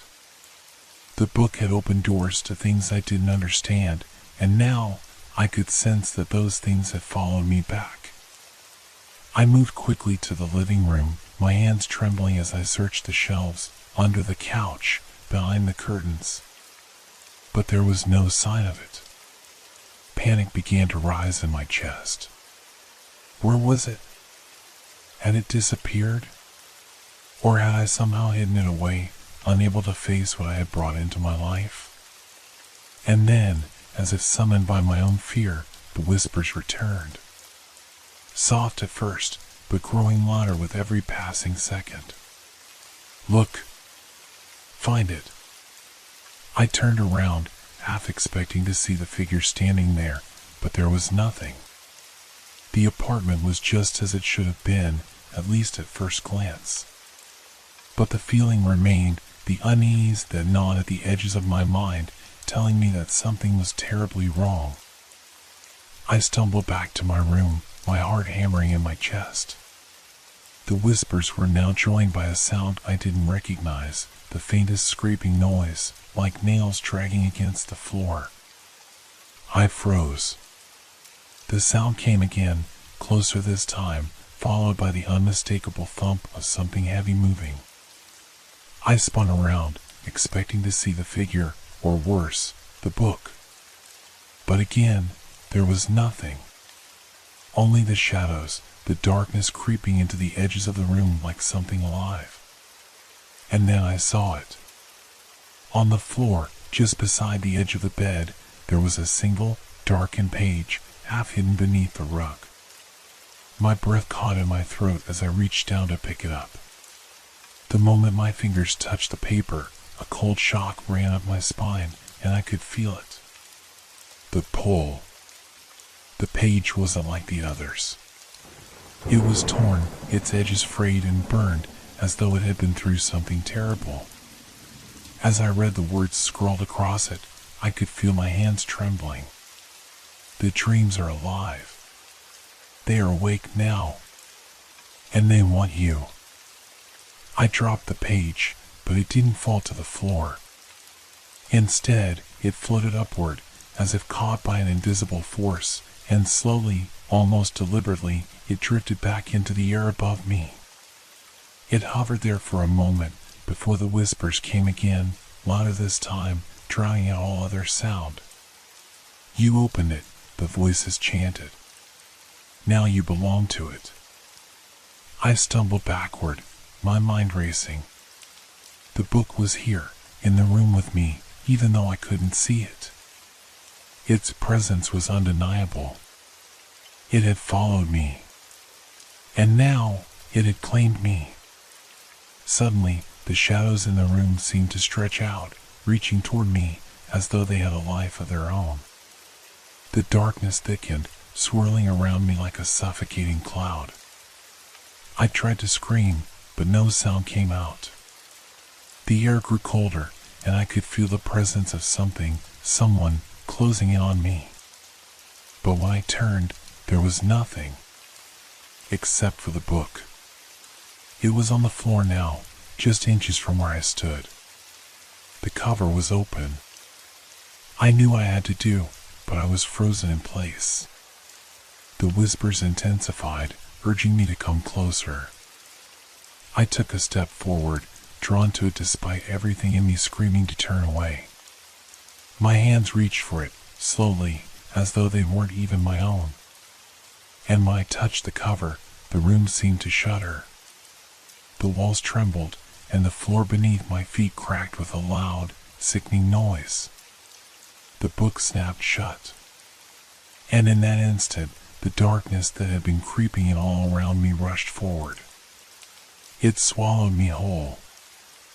I woke up in complete silence. The darkness was so thick, it felt like it had weight. I couldn't see a thing, but I could feel it, something around me, pressing in from all sides, suffocating me. I tried to move, but my limbs felt stiff, as though I were trapped in some kind of thick, invisible web. The air was cold. Bitterly cold. It burned my skin. Was this the book? Was this the place it had taken me? I tried to scream, but my voice wouldn't come. It was like the very act of trying to speak had been erased from my body. I couldn't remember what had happened before I woke up here, and the more I thought about it, the more I felt as though the memories were slipping away from me, dissolving into the darkness. But then, a whisper. Barely a sound, but it cut through the stillness like a blade. You're here. The voice was familiar, but I couldn't place it. It seemed to echo, but also reverberate through my mind in a way that wasn't quite right. It was like the voice wasn't speaking to me, but through me. You're part of it now. The words hit me like a punch to the stomach. My breath caught, but the air felt too thick to breathe properly. Panic surged inside me as I realized what was happening. The book had done something to me. I had opened it, and now I was trapped. Not just in this place, but in the story itself. I reached out with my hands, trying to find something, anything, to hold on to. The darkness was impenetrable, and every direction felt the same. The more I struggled, the more it felt like the air itself was tightening around me. And then I felt it. A hand, cold as ice, brushing against my cheek. I froze. We are all part of the story now. The voice seemed to come from everywhere at once, filling my mind and drowning out all other thoughts. The hand on my cheek was no longer gentle, it was firm, insistent, pulling me forward, guiding me deeper into the blackness. I tried to fight back, but my limbs were useless. I couldn't move. I couldn't escape. The hand, cold and unyielding, gripped my wrist, pulling me further into the abyss. And then I heard it, distant at first, but growing louder. The sound of something dragging, scraping, moving closer. Come closer. I felt the cold breath of someone on my neck. It wasn't human. I could feel its presence, something ancient and twisted, pulling me toward it. The scraping noise grew louder, more frantic. Something was in the dark with me, something that wasn't supposed to exist. And then, the darkness shifted. It wasn't just the shadows moving. The very fabric of the room around me seemed to warp and bend, as though the walls themselves were alive. The cold was overwhelming, and the whispers came again, only now they were voices, thousands of voices, all speaking at once, in a chorus of madness. You've opened the door, the voices chanted. Now you cannot close it. I tried to pull away, but the grip on my wrist tightened, and the shadows closed in. My vision blurred, and I felt my mind start to unravel. The voices were too much, too overwhelming. They were in my thoughts, tearing apart every bit of who I was. I couldn't escape them. I couldn't escape this place. And then, in the midst of the chaos, a single image flashed in my mind. The book. The dark, leather-bound cover. It was here, somewhere in the abyss. Somewhere in the chaos. Find it, the voices hissed. Find the book, and you can escape. I didn't know if I could trust them. I didn't know if there even was an escape. But I couldn't stay here. I had to try. I pushed forward, dragging my frozen body through the shifting darkness. The sound of scraping grew louder, and the air grew colder, until it felt like I was being pulled into a freezing, endless void. And then, I saw it. A flicker of light, just a brief glimmer, pierced through the blackness. The book. It was there, resting on a pedestal made of shadow and mist, glowing faintly, its pages fluttering despite no wind. With every ounce of willpower I had left, I stumbled toward it, my legs trembling, my breath coming in ragged gasps. The shadows seemed to stretch toward me, but I didn't stop. I couldn't stop. I reached out and grabbed the book. As soon as my fingers touched it, the darkness screamed. The shadows recoiled, and the air around me exploded with noise. I couldn't hear anything except the deafening roar of voices, all shouting at once. My body was shaken, ripped apart by the force, but I held onto the book, refusing to let go. The light around me grew brighter, blinding, until it felt like I was being torn apart by it. The voices grew louder, and the last thing I heard before everything went white was one final whisper. You can't escape. You're part of us now.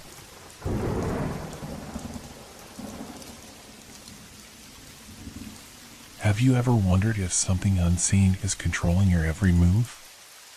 Something so subtle, you can't even pinpoint it, but you feel it lurking beneath the surface of your thoughts? I didn't believe in such things, not until I found the old easel. It was tucked away in the corner of my uncle's house, buried beneath a pile of dusty old furniture. I had always found the place a bit eerie, with its creaky floors and shadows that seemed to stretch unnaturally, but I never thought much of it. My uncle, a recluse who barely left the house, had passed away years ago, leaving behind only relics of his odd life. Most of the house was filled with unfinished projects and strange trinkets, things I couldn't understand. But there, beneath a torn cloth, was a wooden easel, strangely inviting, as if it had been waiting for me. I had never painted before, but something about the easel called to me. Maybe it was the curiosity that drove me, or perhaps I was just looking for a way to pass the time. Regardless, I dusted it off and set it up by the large window that overlooked the garden. The first time I picked up the brush, I felt a strange pull. It wasn't like holding a tool, more like the brush was guiding me, making the decisions for me. At first, I thought it was just my imagination, but as I continued to paint, I began to notice something odd.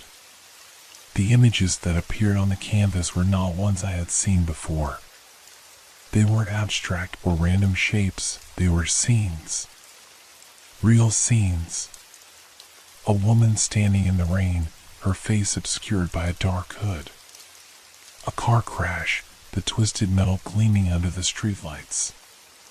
A dark alleyway, the shadows dancing like something alive. I hadn't seen these things.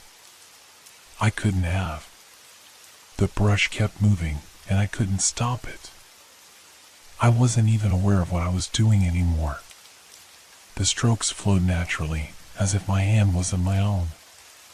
My eyes stayed locked on the canvas, but I had the creeping feeling that something was watching me, lurking just beyond the edges of my vision. When I finally pulled away from the easel, I looked at the paintings, heart pounding in my chest. The scenes were vivid, detailed, almost too detailed. I didn't know what to make of it. But when I tried to put the brush down, I felt a resistance, as if the hand that held it didn't belong to me anymore. The next morning, I woke to find the first painting on the easel had come true. The woman in the rain, her figure indistinct, was standing in front of my house. I saw her through the window, just as I had painted her. I couldn't believe it. My heart raced, and I backed away from the window, unsure whether I should approach or stay hidden. But something inside me urged me to go outside. The hand, still not fully my own, reached for the door handle. The moment I stepped outside, the world felt off, out of place, as if it was suddenly too quiet, too still.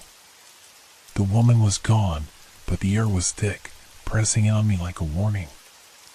I shook my head, trying to clear the dizzying feeling that had taken over me, and went back inside. That's when I noticed the second painting. A car crash. I had painted it the day before, but today, as I walked down the street, I saw it. The twisted metal, the smoke rising from the wreckage, it was happening right in front of me. My heart skipped a beat as I stared, unable to move, unable to breathe. How could this be possible? I didn't understand. The brush had led me to paint things that hadn't happened yet, but now they were happening. I tried to tell myself it was just a coincidence, but deep down, I knew it wasn't. The invisible hand that had taken hold of me wasn't finished. I rushed back to the easel, hoping to stop it, to put an end to whatever was happening. But when I tried to paint something, a simple landscape, something that felt safe, it wouldn't work. The brush moved on its own, as though it had a mind of its own, pulling my hand in another direction. It was then that I realized I was no longer in control. The paintings, the visions, they weren't just happening by chance. The hand was guiding me. I closed my eyes, tried to steady my breathing, and then I heard a soft, unsettling whisper from behind me, as though it were right at my ear. You can't escape it. I spun around, but there was no one there. The room felt cold now. The walls, once familiar, seemed to be closing in. The brush in my hand twitched, as if urging me to paint again. But I couldn't. I wouldn't. I stared at the canvas, and then I saw it, another image, emerging slowly, as if from the depths of my own mind. This time, it was a shadow. A figure, looming, waiting. The brush moved faster, and I could feel it, something dark, pulling me toward it. I tried to resist, but I couldn't. The hand was already moving again. I don't know how long I stood there, staring at the brush as it moved on its own. The paint on the canvas began to take shape, first as a blur, then as something clear, unmistakable. A shadowy figure, tall and thin, its face hidden under the folds of a dark hood. Its outstretched hand seemed to beckon me forward, just as I had seen it in the painting. I tried to tear my eyes away, but the brush kept pulling my hand. It felt like it was no longer my own, like the force that controlled it was something ancient and relentless. I knew I had to stop, but each stroke, each twist of the brush, seemed to bind me deeper into its grip. Suddenly, a loud thud echoed from the other side of the room. I jumped back, heart racing. The shadow on the canvas shifted, growing more defined, as though it were stepping closer. My breath hitched in my throat, and my fingers trembled around the brush.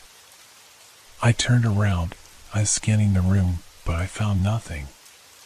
Nothing but the oppressive silence. I thought about leaving the house, running far away, but I knew it wouldn't matter. The figure on the canvas wasn't just a painting anymore. It had become a part of me, like an invisible thread tugging at my soul. It was following me. A cold gust of wind swept through the room, though the window was closed. The curtains flapped violently as if caught in an unseen storm. I stumbled backward, my pulse hammering in my ears. The whispers returned, faint but clear, brushing against my skin like an icy touch. You can't escape it. I spun around, trying to pinpoint the source, but there was no one there. The whisper came again, closer now. It knows you. Panic surged through me, and I grabbed the canvas, tearing it off the easel. But as I did, I realized the figure had moved. It was no longer in the painting, it was in the room. I froze. There, just beyond the edge of my vision, a dark shape stood. It was still, waiting. I couldn't move, couldn't speak. All I could do was stare at it, my heart pounding in my chest. The figure didn't move, but its presence was undeniable. It was as if the walls themselves were breathing with it. The air had thickened, each breath drawing in more tension, more dread. I turned my head away, refusing to acknowledge it, but the whispers grew louder. They circled around me like a swarm of insects. You can't hide from yourself. I stumbled backward, knocking over the easel. The shadow inched closer, its figure becoming clearer with each passing second, but still, I couldn't bring myself to look directly at it. I felt its eyes on me, though I knew it didn't have eyes. The weight of its stare pressed against my chest, and for the first time since I'd found the easel, I realized that the brush, the paintings, everything I had created was no longer just a reflection of my mind. It was real. I tried to scream, but no sound came. The room seemed to close in, the walls pressing tighter and tighter. I was trapped, suffocating in the weight of something I couldn't see, something that had been hiding beneath the surface of my own mind. In that moment, the brush moved again, pulling me back to the canvas. My hand shook uncontrollably, but I couldn't stop. It was as if the brush was drawing my fate, one stroke at a time. I tried to fight it, but the invisible hand tightened its grip, forcing me to paint. I looked down at the canvas, and I saw the figure again. Only this time, it was holding something, a knife, its blade gleaming in the dim light. It was coming for me. The shadow began to take form, its outline sharp and unmistakable. I couldn't breathe. The figure reached out, the blade glinting with a malevolent hunger. My chest tightened, my pulse raced as I stared at the painting, unable to move, unable to stop it. The whispers turned into a roar, deafening and furious. It's too late. I tried to step away, but I was paralyzed. The figure in the painting had crossed the line, and now it was here, right in front of me. Suddenly, a loud crash sounded from behind me, like something heavy being thrown across the room. I spun around, my heart in my throat, but once again, I found nothing. The room had gone completely still, as if everything had paused, waiting for something to happen. And then it did. The brush jerked out of my hand, as if pulled by an unseen force, and I stumbled back. My vision blurred, and my head spun as the figure in the painting seemed to surge forward, breaking free from the canvas. I couldn't scream. My throat was dry, constricted. It was moving toward me, slowly, deliberately, its hands outstretched. I backed away, my legs shaking, until I slammed into the wall. There was nowhere left to go. The figure stood before me now, towering over me. Its face was hidden in the shadows, but I could feel its eyes boring into me, unblinking and cold. "You belong to me now," the voice whispered, as if it were coming from inside my head. The figure raised its hand, and I knew what was about to happen. The brush was still in the air, hovering between us. I couldn't move. The figure was too close, its presence suffocating, filling the room with a darkness so thick I could taste it.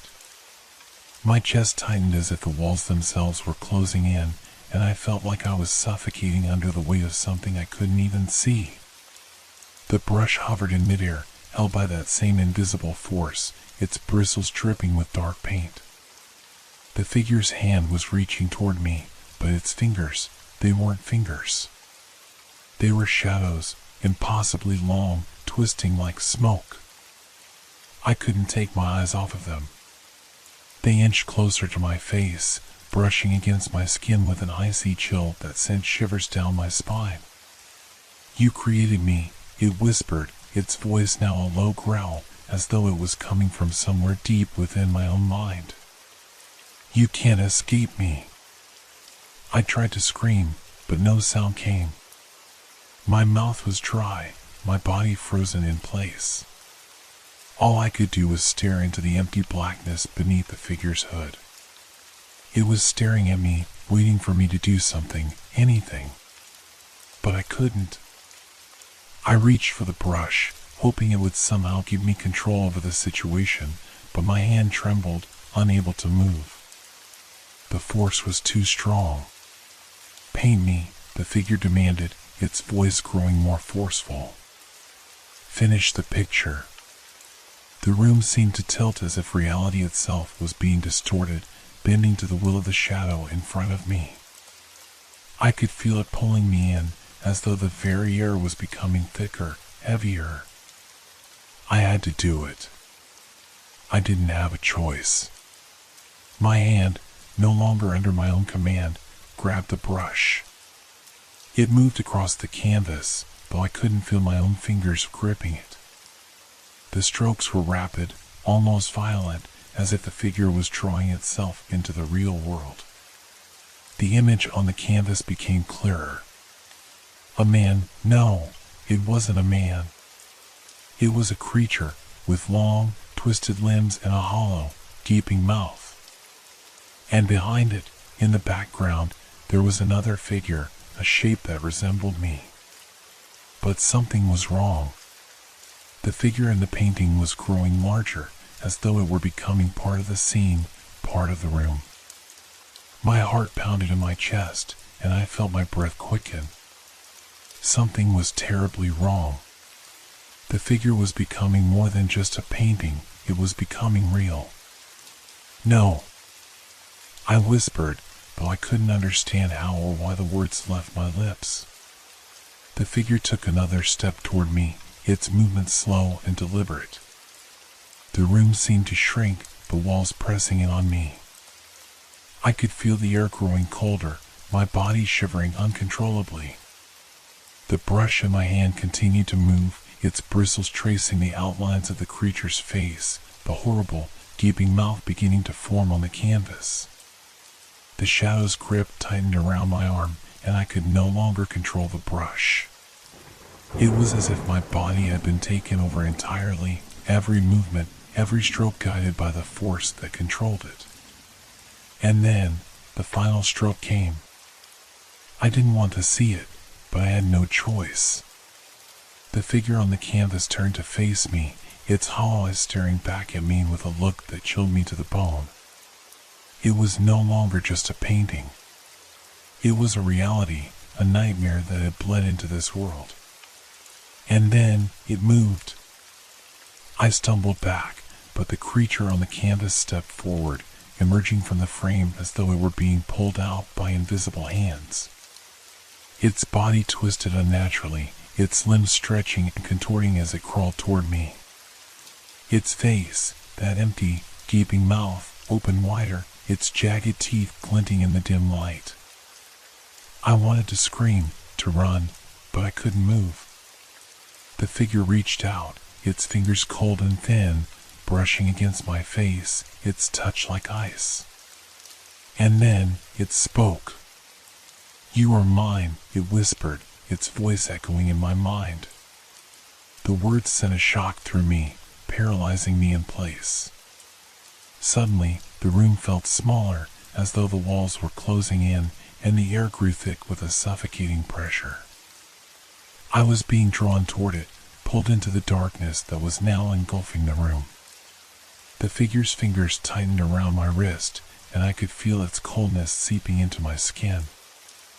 I struggled, trying to break free, but it was no use. I was trapped.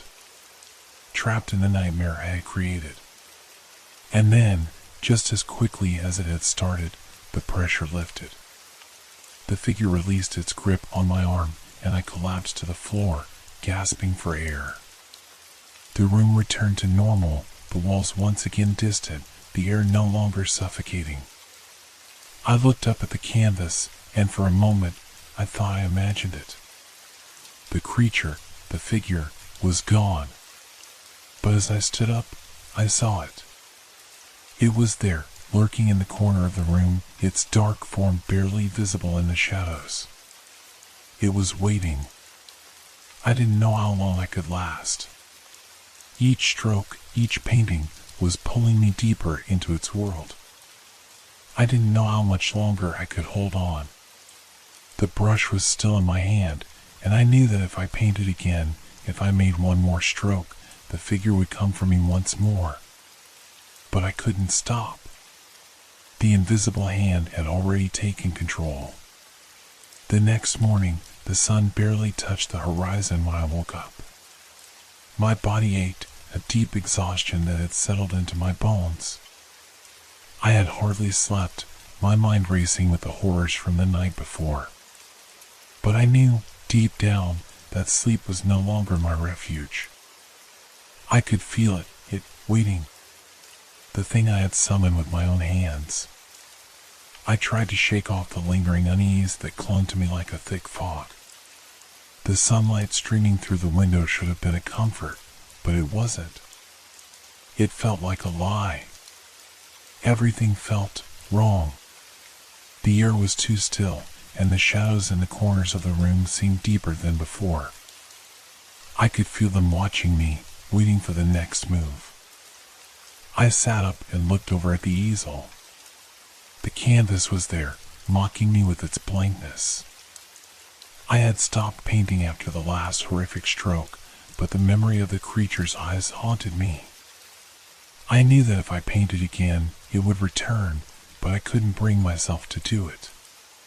Not yet. I had to understand what was happening. The invisible hand, the force that controlled me, it had to have a purpose, a reason. But what was it? And why was it so intent on using me? I had to find answers, even if the truth terrified me. I glanced at the moldering book I had found along with the easel. It was old, too old, its pages curling and stained. It had promised me self-discovery, but it had given me nothing but terror. I picked it up, hesitated for a moment, and then opened it. There, on the yellowed pages, was a symbol I hadn't noticed before. It was an intricate, twisting pattern that seemed to move as my eyes followed it. At the center of the design, there was a phrase written in faded ink: "To control the hand, you must surrender your soul." I froze. Surrender my soul? What did that even mean? I had no idea, but the words felt like a weight pressing on my chest. What was this book really offering me? Self-discovery? Or was it a trap? I couldn't stop myself from reading further. The hand draws from your mind, your thoughts, your desires, the text continued. Each stroke shapes your reality. But it requires something in return, a sacrifice. A sacrifice. I slammed the book shut, my heart pounding in my ears. I needed to get rid of it. I couldn't trust it. But the fear gnawed at me, the sense of being controlled, of being watched, it all felt too real now. The creature, the hand, it was real. I wasn't imagining any of it. The paintings had come to life. The brushstrokes were no longer just marks on a canvas.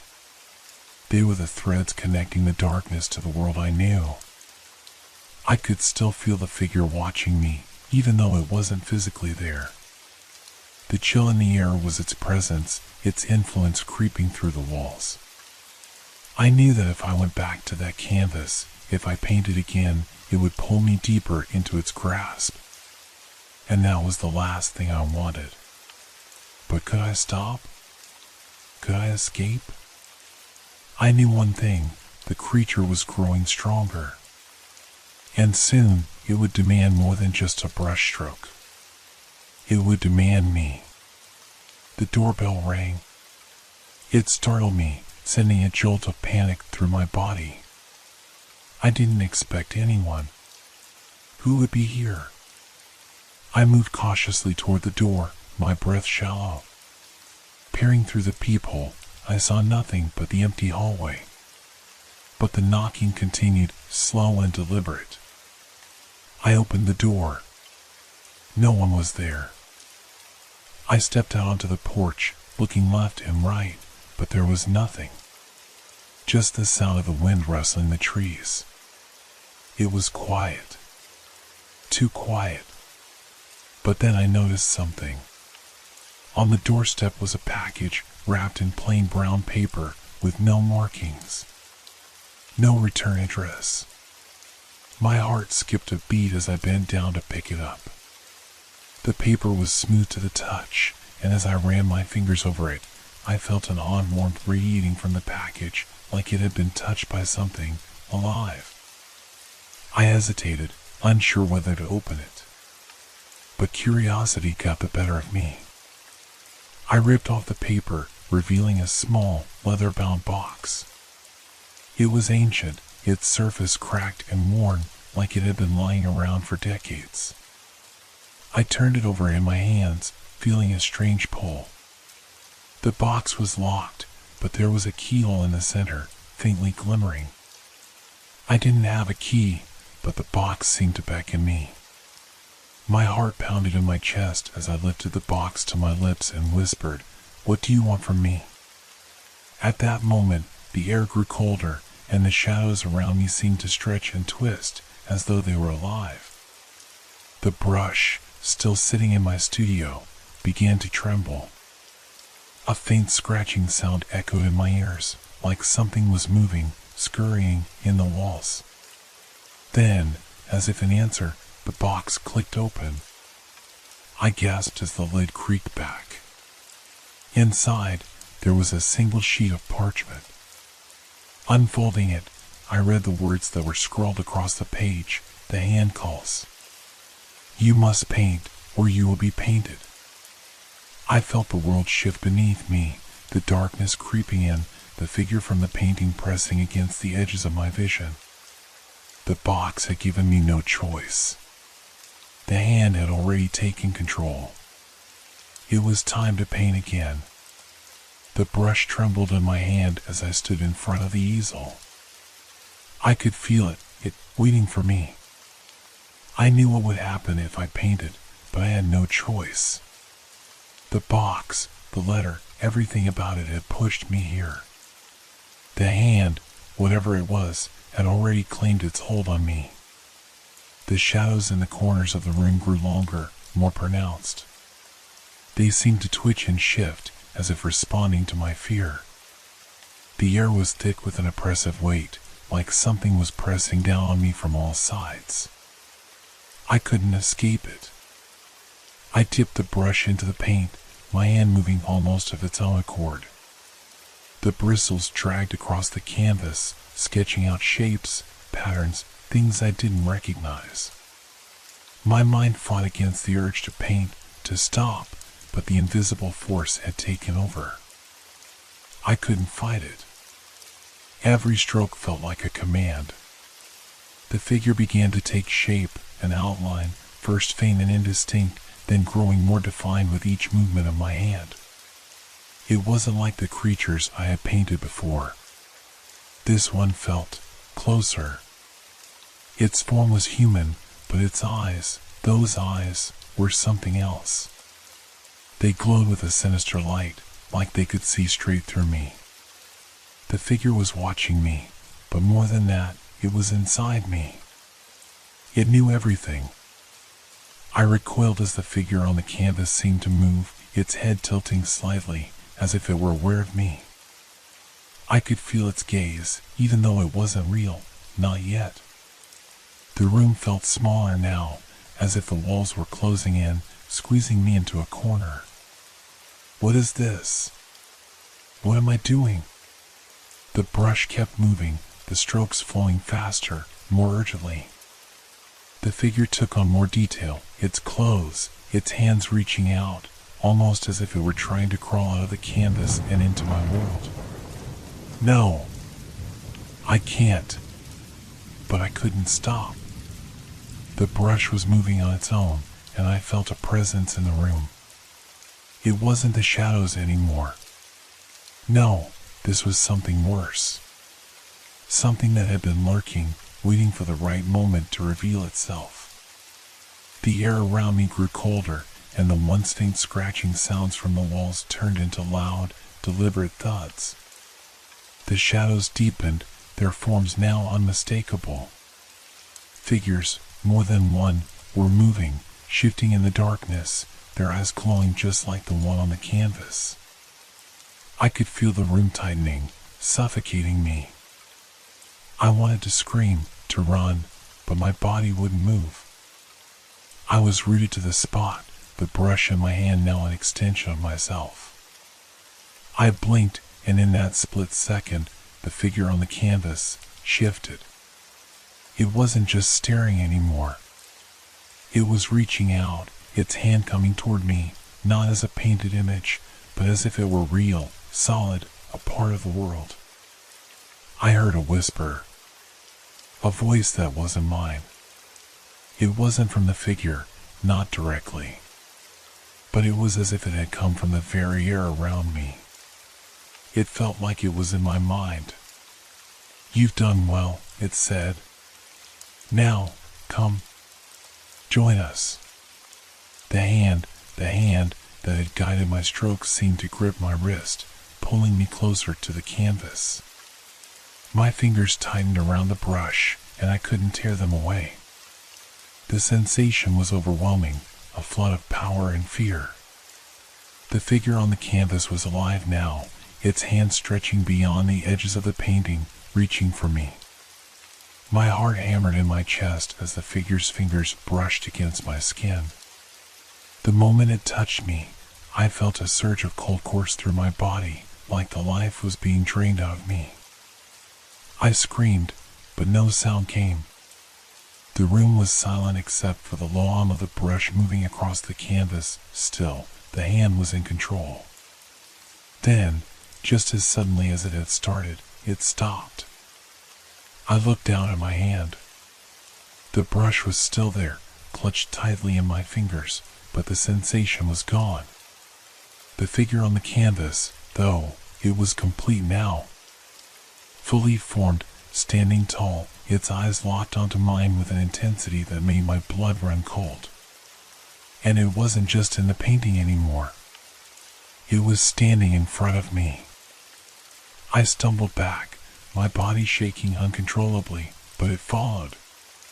Its eyes never left mine. The air seemed to hum with an energy I couldn't comprehend, and I realized, with a sickening clarity, that it wasn't just the figure that was here. It was something much larger. It was the hand, the invisible hand, and it was no longer hidden behind the brush. It was real. It was here. And I had brought it into the world. I could hear it now, the whispers. Not from the painting, but from every corner of the room. The walls, the shadows, the very air around me was alive with voices. They weren't mine. They weren't anyone's. They were the voices of the hand, the voices of the things that had been waiting. "Welcome home," it whispered, its voice cold and unnatural. "You are one of us now." The figure reached out again, its hand closing around my wrist with a strength that made me scream in agony. But even as I fought, I realized something. The hand hadn't just taken control of me. It had become me. And now, there was no escape.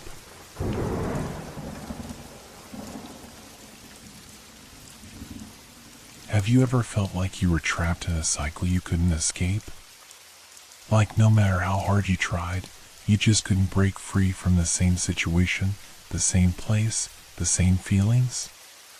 That's what I've been going through, and it's not something I can just shake off. It all started a few weeks ago. I was lying in bed, trying to drift off to sleep when I first experienced it. The dream was strange, but not immediately alarming. It began with me walking through a vast, dimly lit hallway. The air was heavy, like a storm was coming, but there was no wind. Just silence, broken only by the soft echo of my footsteps. As I walked, I could feel the walls closing around me. The corridor seemed endless, stretching in all directions, and soon I realized that I had no idea where I was. There were doors, countless doors, but they were all locked. The feeling of isolation crept over me like a cold hand on my back. I turned and retraced my steps, but the hallway, it kept changing. I couldn't make sense of it, but something deep inside me knew I wasn't just lost in a dream. I was lost in something else. I woke up, drenched in sweat, the same chill running down my spine that I had felt in the dream. But when I opened my eyes, the familiar sight of my room greeted me. It felt like a relief at first. Just a bad dream, nothing more. But then, I started to realize something. It was the same hallway. The same locked doors. The same isolation. It was like the dream hadn't ended, like it had just picked up again right where it left off. This time, I knew what would happen next. I could feel it. The hallway twisted and bent, stretching into impossible angles, like it was folding in on itself. My heart raced as I hurried to find an exit. But there was no escape. The hallway kept growing longer, the doors becoming more numerous, more ominous. With each step I took, the silence seemed to press in on me. I was being suffocated by it. But just as panic began to take hold, I woke up again. Or so I thought. But the cycle didn't stop. I fell back to sleep, only to find myself in that hallway once more. The worst part? It felt real. It wasn't just a dream anymore. I could feel the coldness of the stone beneath my feet, smell the musty air, hear the soft creaks of the walls shifting in the dark. Every time I woke up, I would find myself in the same situation over and over again. And each time, the hallway would change. The walls would press closer, the doors would close off, and the sense of dread would grow stronger. The isolation was unbearable. There were no people, no sounds, just me, trapped in this place that twisted itself into a labyrinth I couldn't escape. I tried everything. I tried waking myself up. I tried focusing on something, anything, to break the cycle. But nothing worked. The dream persisted, dragging me back into that same nightmare over and over again. As the days went on, I became more and more desperate. I could feel my grip on reality slipping. Was I even really awake? Was I still in that hallway, stuck in a loop that had no end? It was the last time I woke up that made me realize something. This wasn't just a dream anymore. The hallway, the doors, the sense of being watched, they were following me into my waking life. I sat up in bed, my hands trembling. I had to get out of this.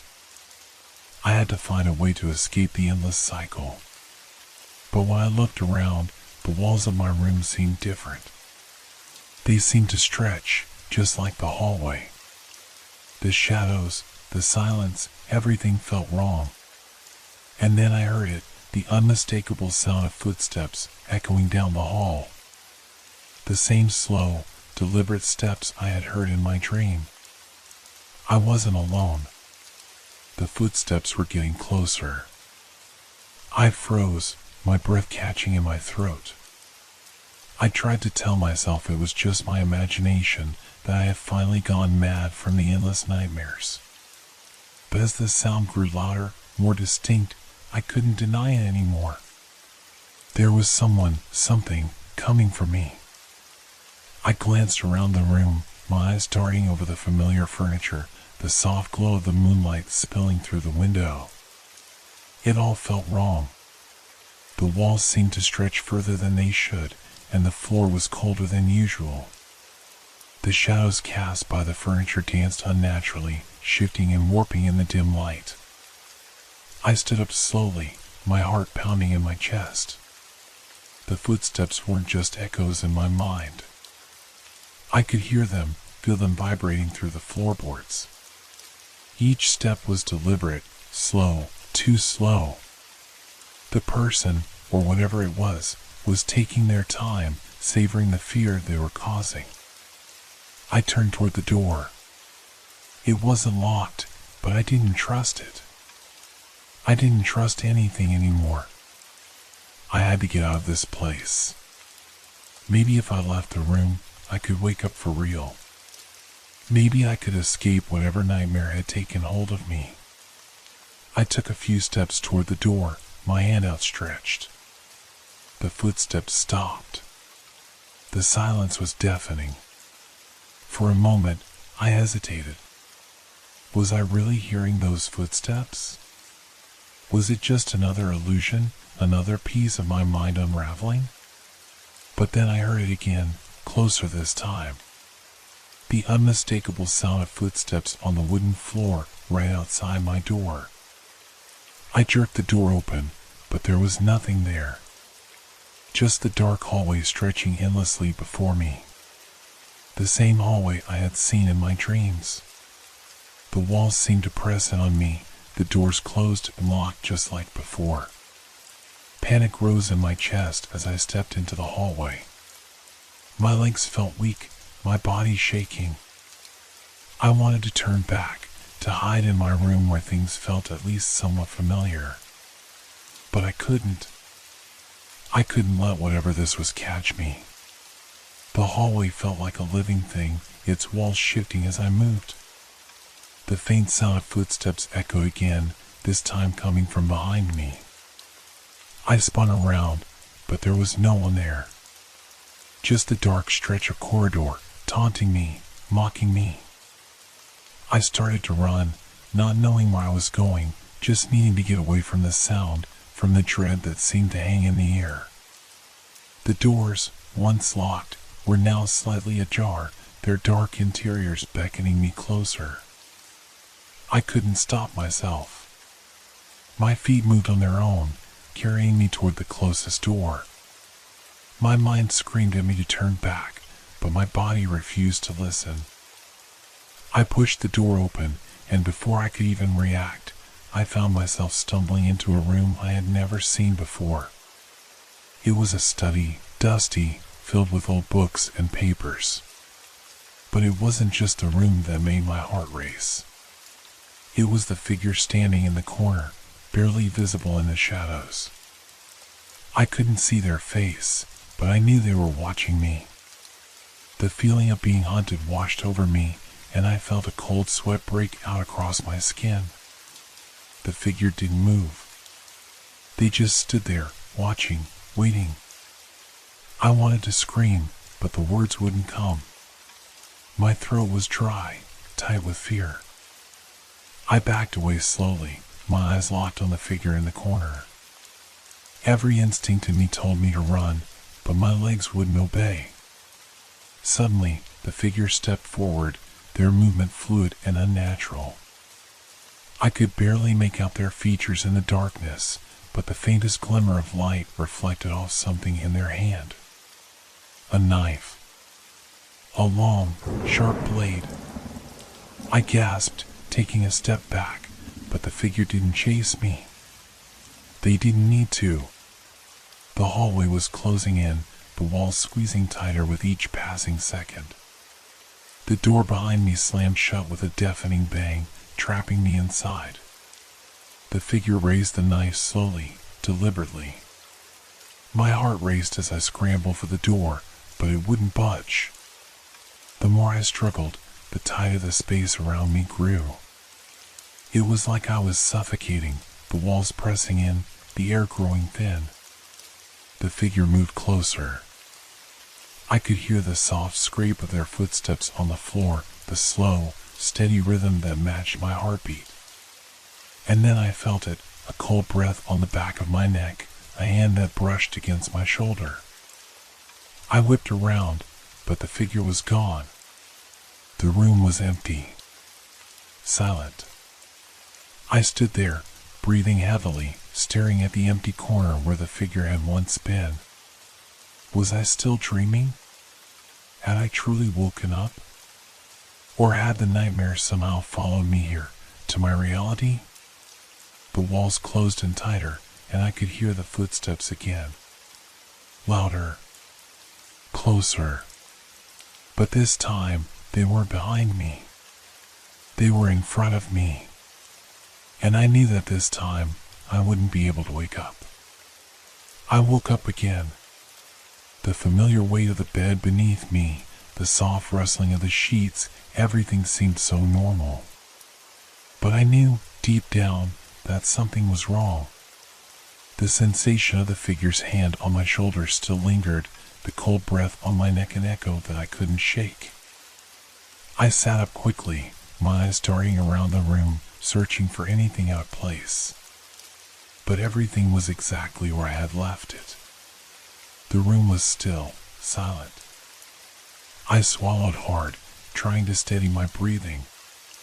Had I really woken up? Was this another layer of the dream, or was this real? My mind raced, unable to grasp the reality of what was happening. I had woken up, yes, but I had woken up into the same nightmare. The same house, the same room, the same fear. I glanced at the clock on the nightstand. The numbers blinked back at me, 3:30 in the morning. I had been asleep for hours, yet it felt like only moments had passed since I had last been in that hallway, running for my life. I rubbed my eyes, trying to shake off the grogginess, but the sense of dread that had settled into my bones wouldn't go away. The sound of footsteps echoed faintly in the distance, and I froze. I wasn't imagining it. They were real, and they were getting closer. I swung my legs over the side of the bed, my heart pounding in my chest. This was no longer just a dream. It was something else, something far worse. The footsteps weren't just a product of my subconscious. They were something else, something real, something that followed me from the nightmare into the waking world. I stood up, moving cautiously toward the door. The sound of footsteps was louder now, unmistakable, reverberating through the house. My hand hesitated on the doorknob, my mind screaming at me to turn back, but I couldn't. I had to know what was going on. I had to figure out why this was happening to me. I opened the door slowly, the hinges creaking in protest. The hallway stretched out before me, just as I had seen it in the dreams. The same dark, narrow corridor. The same doors, closed and silent. The same oppressive feeling that weighed down on my chest. The footsteps had stopped. There was no sound now, no movement. The house was eerily still. I took a tentative step forward, the floorboards creaking beneath my feet. My eyes scanned the hallway, searching for any sign of movement, any indication that I wasn't alone. And then I saw it. At the far end of the hallway, a shadow moved. It was quick, too quick to make out any details, but it was there. I knew it. I wasn't alone. Without thinking, I started walking down the hallway, my feet moving faster than I intended. The shadows seemed to move ahead of me, always staying just out of my line of sight. The walls closed in on me as I walked, the space feeling tighter with each step. The air was thick, suffocating, as if the house itself were pressing in on me. The footsteps returned, this time echoing all around me. They were in front of me, behind me, beside me. The sound was everywhere. It was as if the very house was alive, breathing, moving with me. I reached the end of the hallway, where a door stood slightly ajar. I had never seen this door before, not in my dreams, not in reality. It was new, out of place. My hand reached for the doorknob before I could stop it, the cold metal sending a jolt through my body. I pushed the door open. The room inside was dark, but I could make out the faint outlines of furniture, the silhouettes of bookshelves, chairs, and a desk. And in the center of the room, there was a mirror. I couldn't see my reflection. At least, not at first. But then, slowly, the reflection began to form. It was distorted at first, flickering like a faulty TV screen. And when it cleared, I saw myself standing in the mirror, but something was wrong. I was smiling. A wide, unsettling grin spread across my face, even though I hadn't moved. My eyes were wide, unblinking, locked onto my reflection as if something inside me was trying to communicate. The smile stretched further, too far, almost unnatural. And then I saw it. Behind me in the reflection, a shadow moved. But this time, it wasn't just a shadow. It was a figure, a dark shape, standing just behind me, its outline barely visible. I spun around, heart racing, but there was no one there. The room was empty, silent. I turned back to the mirror, my reflection unchanged, still smiling that unnatural grin. The footsteps grew louder again, now accompanied by a low, guttural sound, almost like whispering. I couldn't make out the words, but they were there, swirling around me, rising in volume with each passing second. I backed away from the mirror, my body trembling. I wanted to run, but the footsteps were too close now. I could feel them creeping up behind me, waiting for the right moment. I slammed the door shut and leaned against it, trying to steady my breath. My mind raced. What was happening to me? Why was I trapped in this endless nightmare? And why did the mirror seem to be the only place where the truth, if there was any truth, was revealed? Suddenly, the whispering stopped. The footsteps ceased. Everything went still. Too still. I turned to face the room, my heart pounding in my chest. I wasn't alone. The figure was standing right in front of me, its face obscured by shadows. But I could feel its presence, could sense its eyes, cold, empty, watching. I couldn't breathe. I couldn't move. And then, just as quickly as it had appeared, the figure vanished. I was alone again, standing in the dark room with only the mirror as company. But I knew now that nothing was real. Not the room, not the figure, not even me. This was a dream, and there was no waking up. I stood in the dark, my mind spiraling, trying to make sense of the nightmare that was swallowing me whole. The mirror, the figure, the footsteps, it all felt too real, too vivid to be just a dream. And yet, every time I tried to wake up, I only found myself falling deeper into it. I reached out, touching the cold surface of the mirror. It felt solid, like something tangible, but the reflection staring back at me wasn't mine. My face was different, older, marked by lines and shadows I didn't recognize. It was as if I were looking at someone else's face entirely. Suddenly, I heard a voice, a whisper that was barely audible, but unmistakable. It came from the depths of the mirror, from the reflection that wasn't mine. Turn around. The words were soft, laced with an eerie calmness that sent a chill down my spine. My body froze, caught between the urge to obey and the overwhelming desire to run. But the voice had a power over me, a force that compelled me to follow. Slowly, my head turned. Behind me, standing in the doorway, was a figure. At first, it was just a shape, a shadow against the dim light. But then it stepped forward, revealing itself. It was a woman. Her eyes were hollow, dark pools that seemed to absorb everything around them. Her hair was long, black, hanging like a veil over her face. She was dressed in a tattered white gown, stained with something I couldn't identify.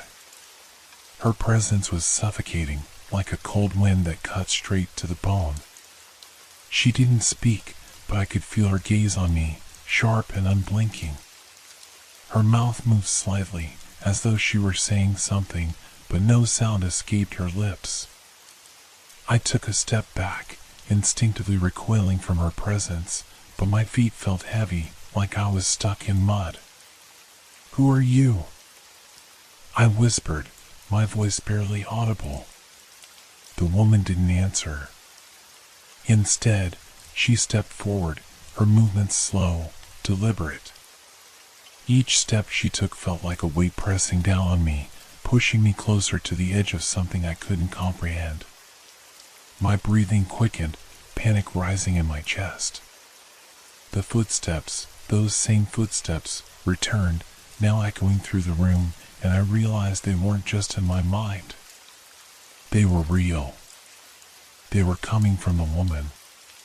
She wasn't walking, she was dragging herself, as if something was holding her back, as if the air itself was thick with the weight of her being. I wanted to scream, to run, but my body wouldn't obey. I was paralyzed, caught in the grip of something far beyond my understanding. The woman's hand reached out, her fingers long and skeletal, and she placed them lightly on my shoulder. Her touch was ice cold, sending a shock through my body, freezing me in place. "You can't escape," she whispered, her voice soft but filled with malice. This is your reality now. Before I could respond, the world around me began to blur. The room, the mirror, the woman, they all melted into a swirling vortex of colors and shapes. I was being pulled into it, dragged into the darkness, helpless to stop it. The ground beneath my feet disappeared, and I was falling, tumbling through an endless void. But then, as quickly as it had started, everything stopped. I gasped for air, blinking rapidly as the world around me snapped back into focus. I was no longer in the room with the mirror. I was in a new place, a new world. I was standing in the middle of a maze. The walls around me were tall and made of stone, cold to the touch, and covered in thick vines. The path ahead twisted and turned, a labyrinth that stretched as far as I could see. There was no way out, no way forward, just the winding corridors that seemed to stretch endlessly. I took a hesitant step forward, my heart pounding in my chest. The air was thick with the scent of decay, and the silence was oppressive. The only sound was my own breathing, echoing off the walls, amplified in the stillness. I turned around, expecting to see the woman, her dark eyes, her tattered gown, but she was gone. The maze was empty, save for me. But I wasn't alone. A figure appeared at the far end of the corridor, shrouded in shadow. It moved slowly, deliberately, as if it were waiting for me to notice. I couldn't see its face, but I could feel its gaze. The same oppressive feeling I had in the mirror room settled over me. I began to walk, cautiously at first, my eyes never leaving the figure. It didn't move, it just stood there, watching, waiting. Each step I took felt heavier than the last, as though the walls were closing in on me. Then, I heard it again, the whisper. It was faint, barely a breath against the silence, but I could hear it clearly. Find the way out. The words echoed in my mind, bouncing around the maze like 1,000 voices. I didn't know if they were coming from the figure, from the walls, or from my own mind. But they were there, guiding me, urging me forward. I turned a corner, and the maze seemed to stretch on forever, an endless loop of stone and vines. The walls closed in on me, narrowing the path until I could barely move. The whispering grew louder, more urgent. Find the way out. I had to. I had to get out of this place. But the maze was relentless, shifting and changing with every turn, every step. It was a trap, a prison designed to keep me in. And the figure was still there, lurking in the shadows, always watching. I didn't know if I could escape, but I had to try. The walls of the maze seemed to pulse around me, alive with some dark, unseen force. Every turn I made, every corner I passed, the atmosphere grew heavier, the silence deeper, more suffocating. The whispering hadn't stopped, it echoed constantly in my ears, growing more insistent, more demanding. Find the way out. The voice felt like it was coming from everywhere at once, from the very stone itself, from the vines that tangled above, from the air I breathed. It was maddening. I was losing track of time. How long had I been walking? How many turns had I taken? I couldn't even remember how I had gotten here, or if I had ever truly left that first moment in the mirror room. The more I tried to focus, to gather my thoughts, the more they slipped away like sand through my fingers. Each step forward felt like I was sinking deeper, like the maze was swallowing me whole. And still, the figure stood at the end of the maze, waiting, watching. I couldn't see its face. It was too far away. But I knew it was there. I could feel its eyes, burning into me, even though they remained hidden. I couldn't escape its presence. It was like a weight pressing down on me, like a shadow that followed my every movement, no matter how far I went. I turned another corner, the path narrowing, the walls closing in on me. The vines grew thicker, their roots twisting out from the stone, reaching for my legs, pulling at my feet. They felt alive, their touch cold and unsettling. I could feel their pull, trying to keep me here, to trap me forever. Find the way out. The whisper came again, louder this time, almost angry. The figure had moved. It was closer now. I could see the outline of it through the vines, its silhouette standing tall and unmoving, like a sentinel in the dark. I had to keep moving. I had to get away from it. But where could I go? The maze stretched endlessly in every direction, a labyrinth without end. There was no escape. There was no way out. I began to run, pushing through the vines, the rough stones scraping my skin. My breath came in ragged gasps, my heart pounding in my chest. I didn't know if I was running towards something or away from it. I didn't know if I was even running at all, or if the maze was simply leading me in circles. And then, in the distance, I saw it. A light. It flickered weakly at the end of a narrow corridor, a faint glow that promised escape. My heart leapt in my chest. I was so close. I could feel it. I could almost taste the freedom. I ran faster than I had ever run before. The walls seemed to move around me, shifting and groaning as if they were alive, trying to hold me back, to keep me from reaching the light. The vines clawed at my legs, pulling me down, but I pushed them aside, desperate to reach the glow. I was so close. I could feel it. But then, the whisper returned, sharper, louder, more terrifying than ever. Find the way out. And in that moment, I realized it wasn't the maze that was trapping me. It was me. The maze wasn't real. It was a prison of my own mind, a reflection of my fears and my inability to escape the cycle.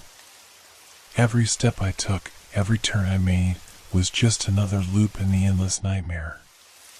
There was no way out because I didn't know how to leave. I didn't know how to wake up. I stopped running, panting, my mind racing. The light in front of me was now gone, replaced by the shadow of the figure. It was standing directly in front of me, blocking my path. "Who are you?" I whispered, my voice shaking. It didn't answer. It didn't need to. I already knew. It was me. It was the part of me I had been running from, the part that had trapped me in this cycle of dreams. I had to face it. I had to stop running. The figure moved closer, its face still hidden, but I could feel its presence. I could feel the weight of its gaze, the pressure it placed on my chest. It was suffocating, but I didn't look away. I couldn't look away. And then, I understood. The maze, the dreams, the endless cycle, it was all inside my mind. It was my own creation, a manifestation of my fears, my regrets, my inability to break free from the patterns I had built for myself. The more I tried to escape, the more I was pulled back in. The only way out was to face the truth, to accept the darkness within me. I closed my eyes, took a deep breath, and let go. For the first time in what felt like forever, I stopped running. When I opened my eyes again, the maze was gone. The vines, the stone walls, the figure, they had all vanished. I was standing in an empty, quiet space. The air was still, the silence peaceful. The dream was over. I was free. But as I stood there, something in the back of my mind whispered to me, "Find the way out." And I knew, deep down, that the cycle wasn't truly over. It had only just begun.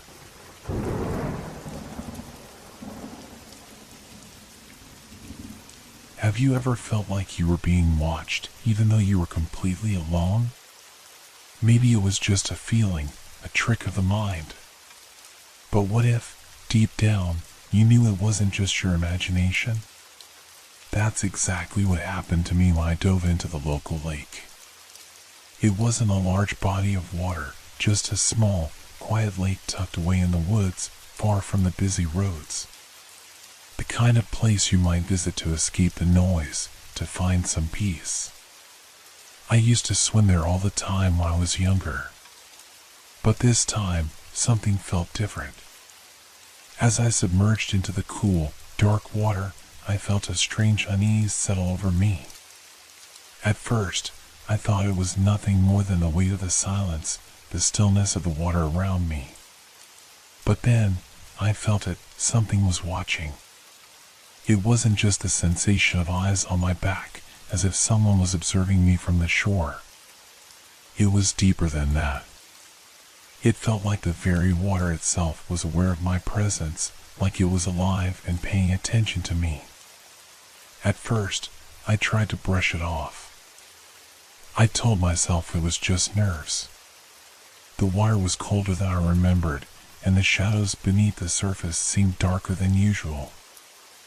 I swam further out, feeling the pull of the lake's depths, trying to shake the feeling. But it only grew stronger. I stopped to tread water, my movements slow and deliberate. It wasn't just the feeling of being watched anymore. It was something else, something more sinister. I could feel the weight of something in the depths, something pressing against me. I couldn't see it, but I knew it was there, lurking just beneath the surface, just out of sight. I took a deep breath, trying to calm myself. It was probably just a fish, a large one, swimming beneath me. Or maybe it was the current shifting. But the sensation didn't go away. It grew sharper, more insistent. Then, I heard it. A soft rustling, like something moving through the water, just out of sight. I spun around, my heart racing, but there was nothing there. The water remained still. I started to swim back to shore, my body tense, my mind racing. I kept my eyes on the surface, scanning for any movement, anything that might explain the feeling of dread that had settled over me. But the lake remained eerily calm. I reached the shallows, my feet brushing the sand, but just before I stepped onto solid ground, I felt it again, a pull, a force tugging at my legs, pulling me back toward the depths. I gasped, my heart pounding in my chest. I kicked harder, trying to free myself from whatever was holding me. The force was strong, like something was grasping at my ankles, dragging me down. My mind screamed in panic, but my body fought against the pull, my muscles burning as I swam harder, faster. Finally, I broke free, stumbling out of the water and onto the shore. I collapsed on the wet sand, gasping for breath, my heart still racing. The lake was calm again, but the air felt thick, heavy with something I couldn't explain. I looked back at the water, my eyes scanning the surface for any sign of movement. But there was nothing. Just the quiet ripple of the water, reflecting the fading light of the setting sun. I thought I was safe. But as I stood up and began walking away, I heard it again. A soft splash, like something was moving just beneath the surface. I turned, my heart sinking as I saw it, a shadow, long and thin, shifting beneath the water. It wasn't a fish. It wasn't a person. It was something else, something far darker, something that didn't belong in the water. And then I realized the truth. I hadn't just been watched. I had been followed. The shadows in the water weren't just reflections. They were something real. Something that had been there long before I had ever stepped foot in that lake. And they were still watching me. The days that followed were a blur of confusion and fear. I couldn't shake the feeling that I wasn't alone anymore, not just in the lake, but everywhere. It was like something had followed me home, hidden in the corners of my life, lurking just out of sight. I tried to convince myself it was all in my head, that the shadows in the water were just a product of my imagination, but deep down, I knew I had seen something real. I didn't return to the lake for days. I told myself I needed time to think, to clear my head. But no matter where I went, that same unsettling feeling followed me. The same sensation of being watched. It wasn't just the lake anymore. It was like I had opened a door, and whatever was on the other side was now following me, waiting for the right moment to step through. I tried to go about my usual routine, pretending nothing had changed. I went to work, I met with friends, I tried to sleep. But every night, as soon as my head hit the pillow, the dreams would come. They weren't normal dreams. They were the same dream over and over again, night after night. I would find myself back at the lake, standing at the edge of the water, staring into the depths. And then, I would feel it, the same cold presence, the same oppressive weight pulling at me. I would hear the whispers, soft and distant, like voices underwater. I would try to move, to run, but my legs were heavy, like they were trapped in mud. The water would rise, slowly at first, until it was up to my knees, then my waist, then my chest. And then, the shadows would appear. They weren't just shadows anymore. They were figures, indistinct shapes, barely human. They would crawl from the depths, their forms distorted and elongated, their limbs bending at unnatural angles.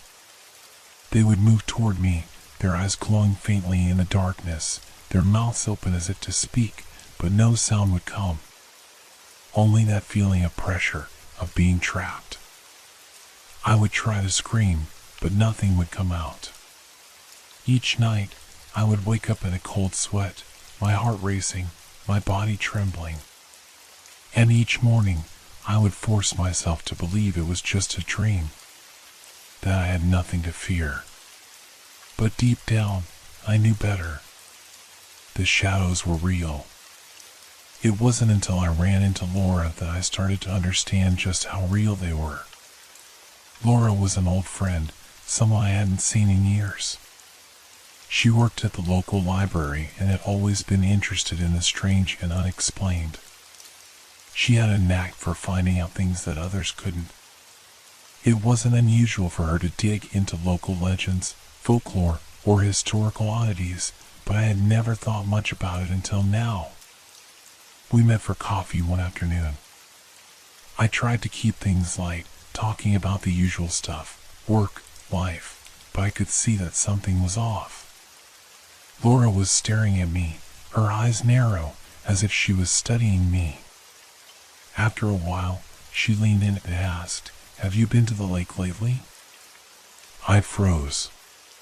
The blood drained from my face, and I could feel my heart pounding in my chest. How did she know?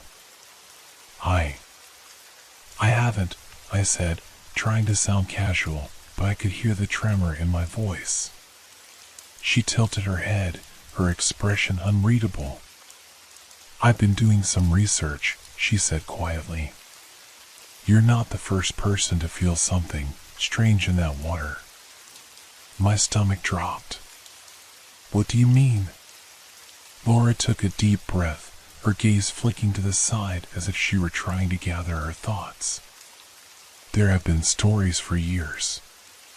People who have experienced the same thing, feeling like they're being watched, followed, like the water is alive in some way. She paused, looking at me. There are rumors of something living in the lake. Something that doesn't want to be found. I felt a chill run down my spine. The feeling of dread I had been carrying for days suddenly intensified.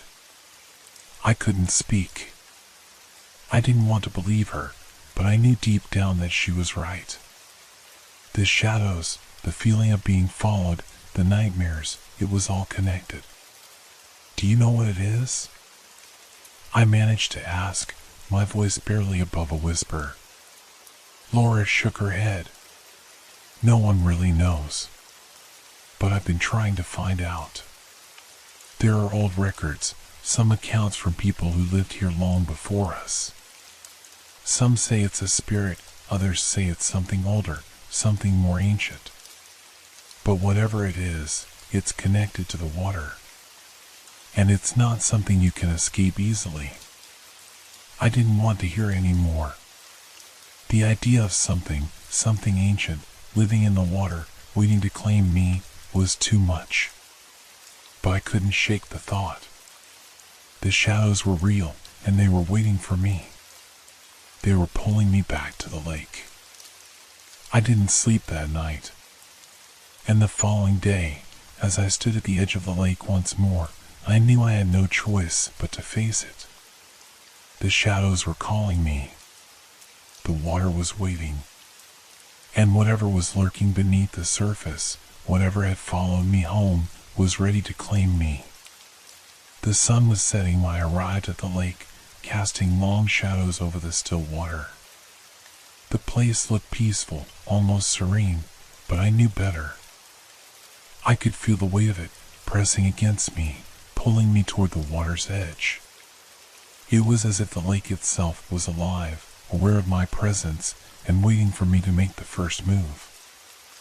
I stood there for what felt like hours, just staring at the surface, trying to calm my racing thoughts.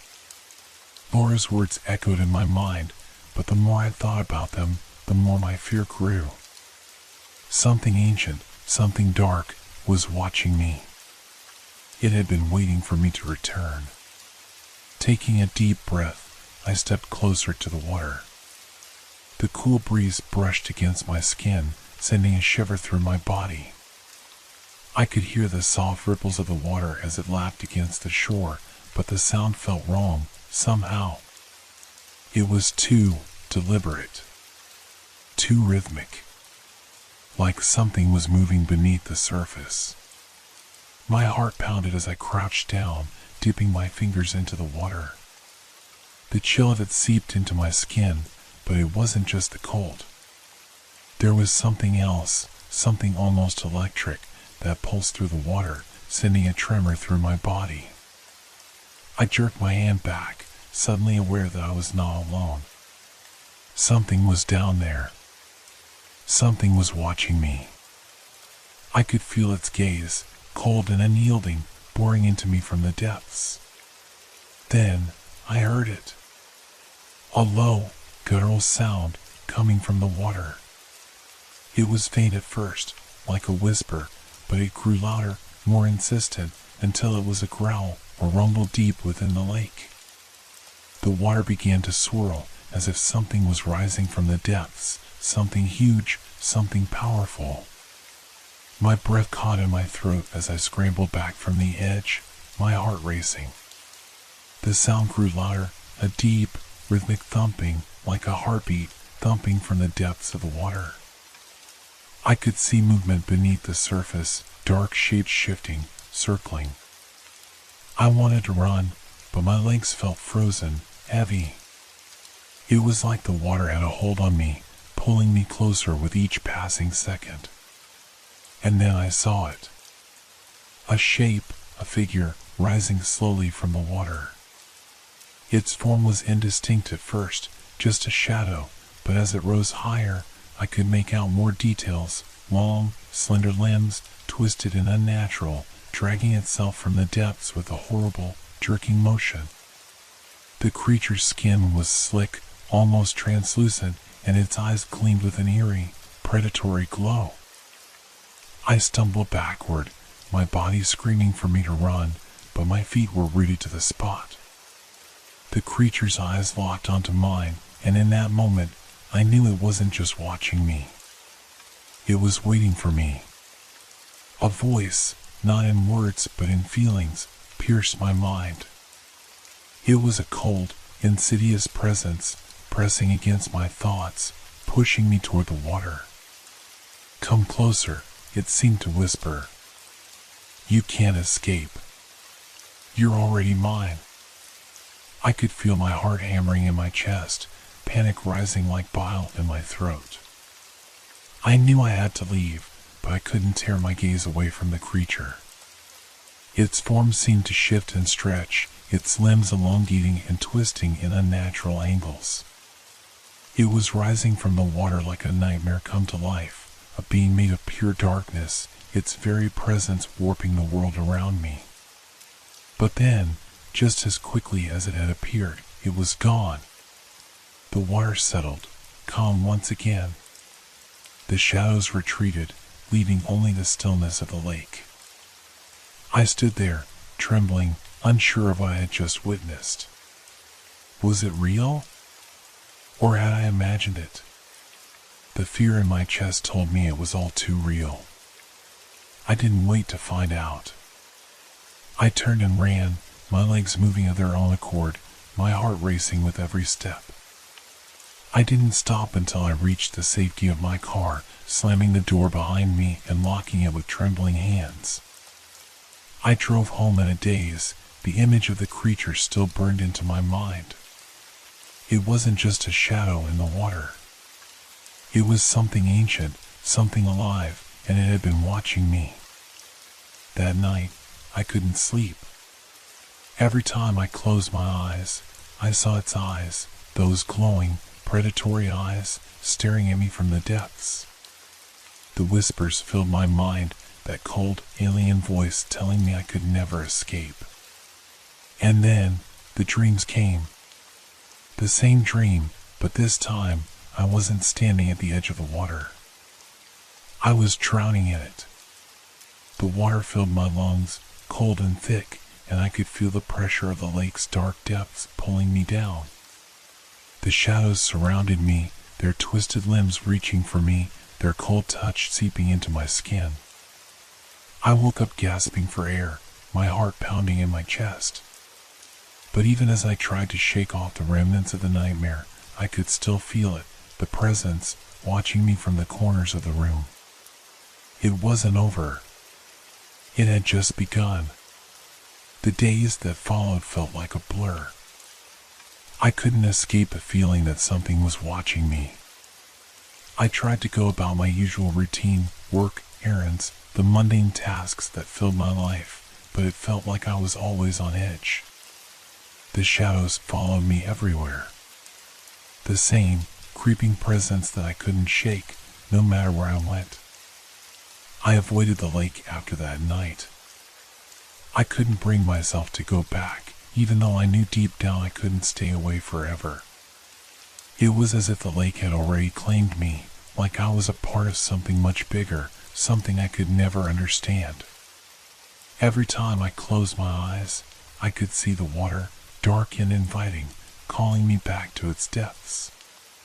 But the real horror was in the dreams. They started simple enough.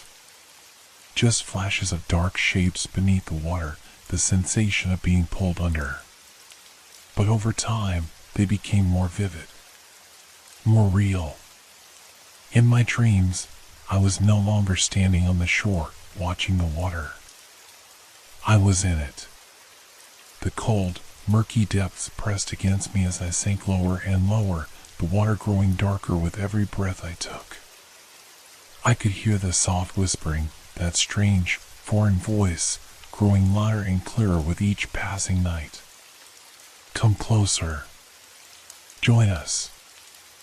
I fought to swim to the surface, to escape the weight of the water, but something always dragged me back down. I could feel the cold hands of the creatures in the depths, their slimy fingers brushing against my skin, pulling me deeper into the dark. The worst part was the eyes. In the water, I could see them, those glowing, malevolent eyes, watching me from the shadows. There were so many of them, just beneath the surface, waiting for me to give in. And then, one night, it happened. I was sinking, as usual, but this time, the water felt different. It was no longer just cold, it was thick, like something was growing in it. I could feel the creatures moving around me, brushing against me, their movements slow and deliberate. And then, I saw it, one of them, right in front of me.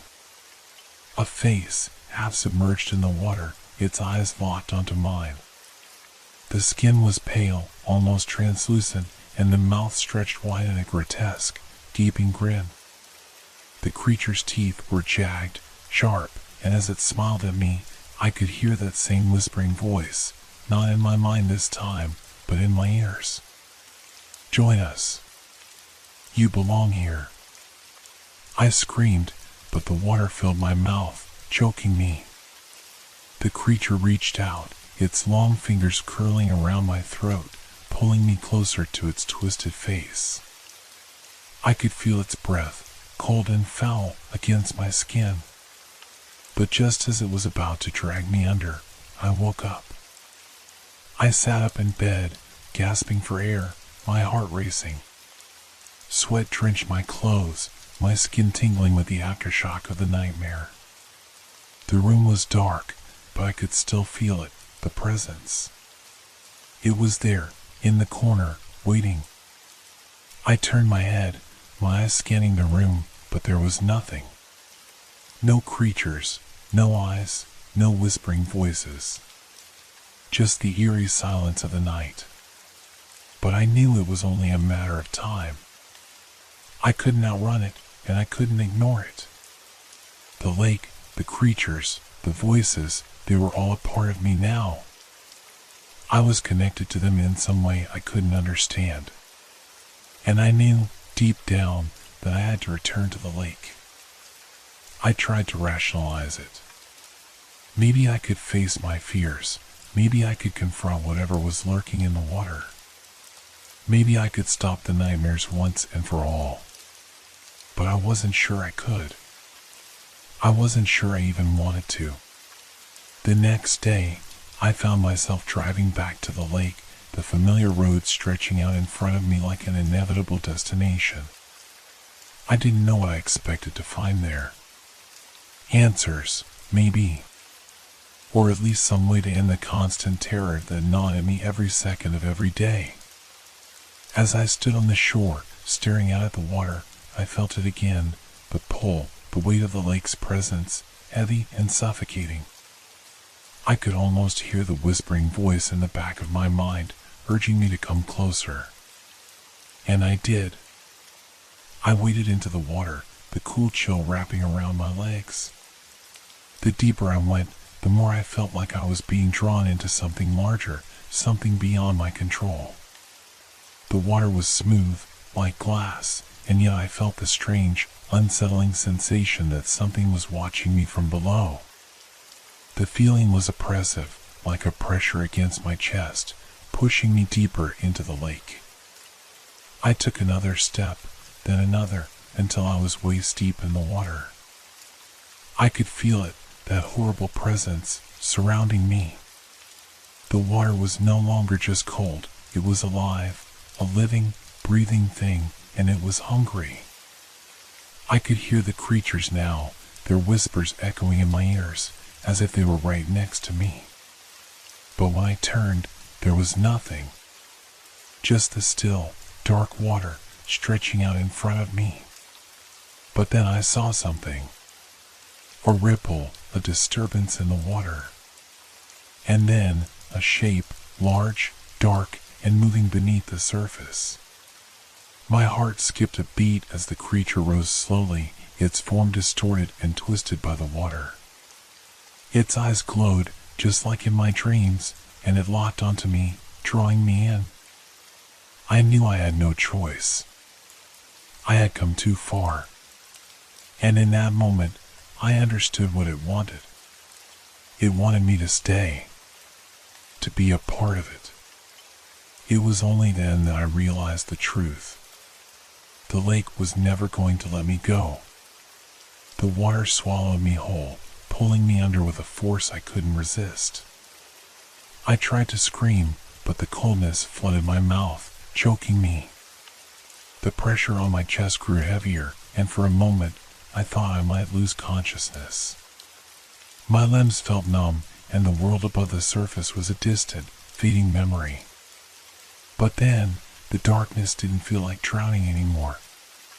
It felt welcoming, like I was being embraced by something far older and deeper than anything I had ever known. I could still feel the weight of the creatures below me, their eyes still watching, their movements slow and deliberate, as if they were waiting for me to make the final choice.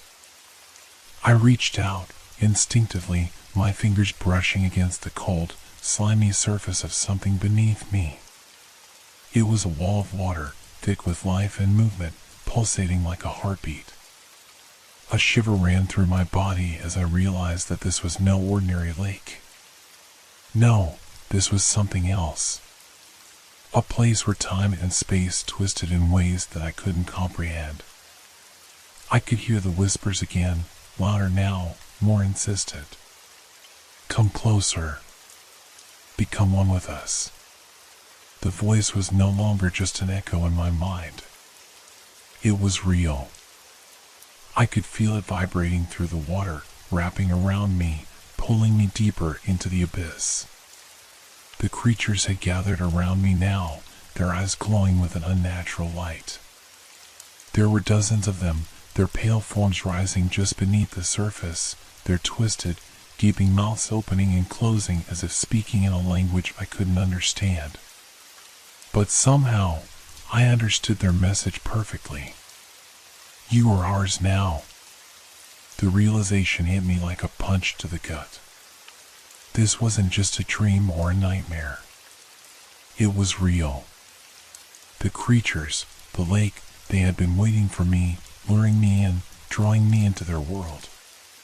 And now, it was too late. I tried to swim back to the surface, but my body felt heavy, as though the water itself was resisting my every movement.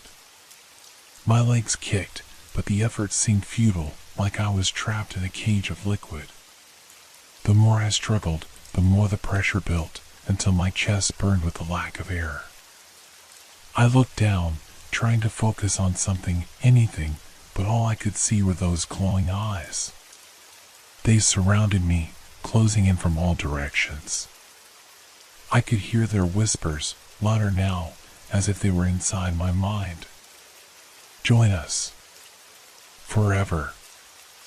I fought harder, pushing against the weight of the water, but it felt like I was sinking deeper instead of rising. My body was numb, my vision blurry, and yet I knew, deep down, that I couldn't escape. The lake had already claimed me. Then, in the distance, I saw something, a light, faint but steady, cutting through the dark water. For a moment, I thought I imagined it. But the light grew stronger, closer, until I could feel its warmth on my skin. It was the surface. I had to reach it. With every ounce of strength I had left, I kicked my legs, forcing my body upward. My lungs screamed for air, but I pushed through the pain. The light grew brighter, and for a brief moment, I thought I might escape. I might make it to safety. But as my hand broke the surface, I felt something grab my ankle, pulling me back down. A scream caught in my throat as I was dragged under again, the light fading from view. The creatures had me now. They weren't letting go. I struggled, thrashing in the water, but their grip was unyielding. I could feel them, their cold fingers curling around my limbs, their eyes watching me from the depths. I was trapped, helpless, and I knew then that there was no escape. The whispers in my mind grew louder, the words more distinct now. You are ours. Forever. And as the water closed over my head once again, I understood the truth. The lake was never meant to be a place of escape. It was a prison. A place where the creatures in the depths fed on the lost souls who dared to venture too close. And I, now, was one of them. I felt myself sinking into the endless dark, swallowed by the very thing I had feared. The last thing I heard before the world went black was the whisper of the creatures, their voices merging into one. You belong here. And then, there was nothing.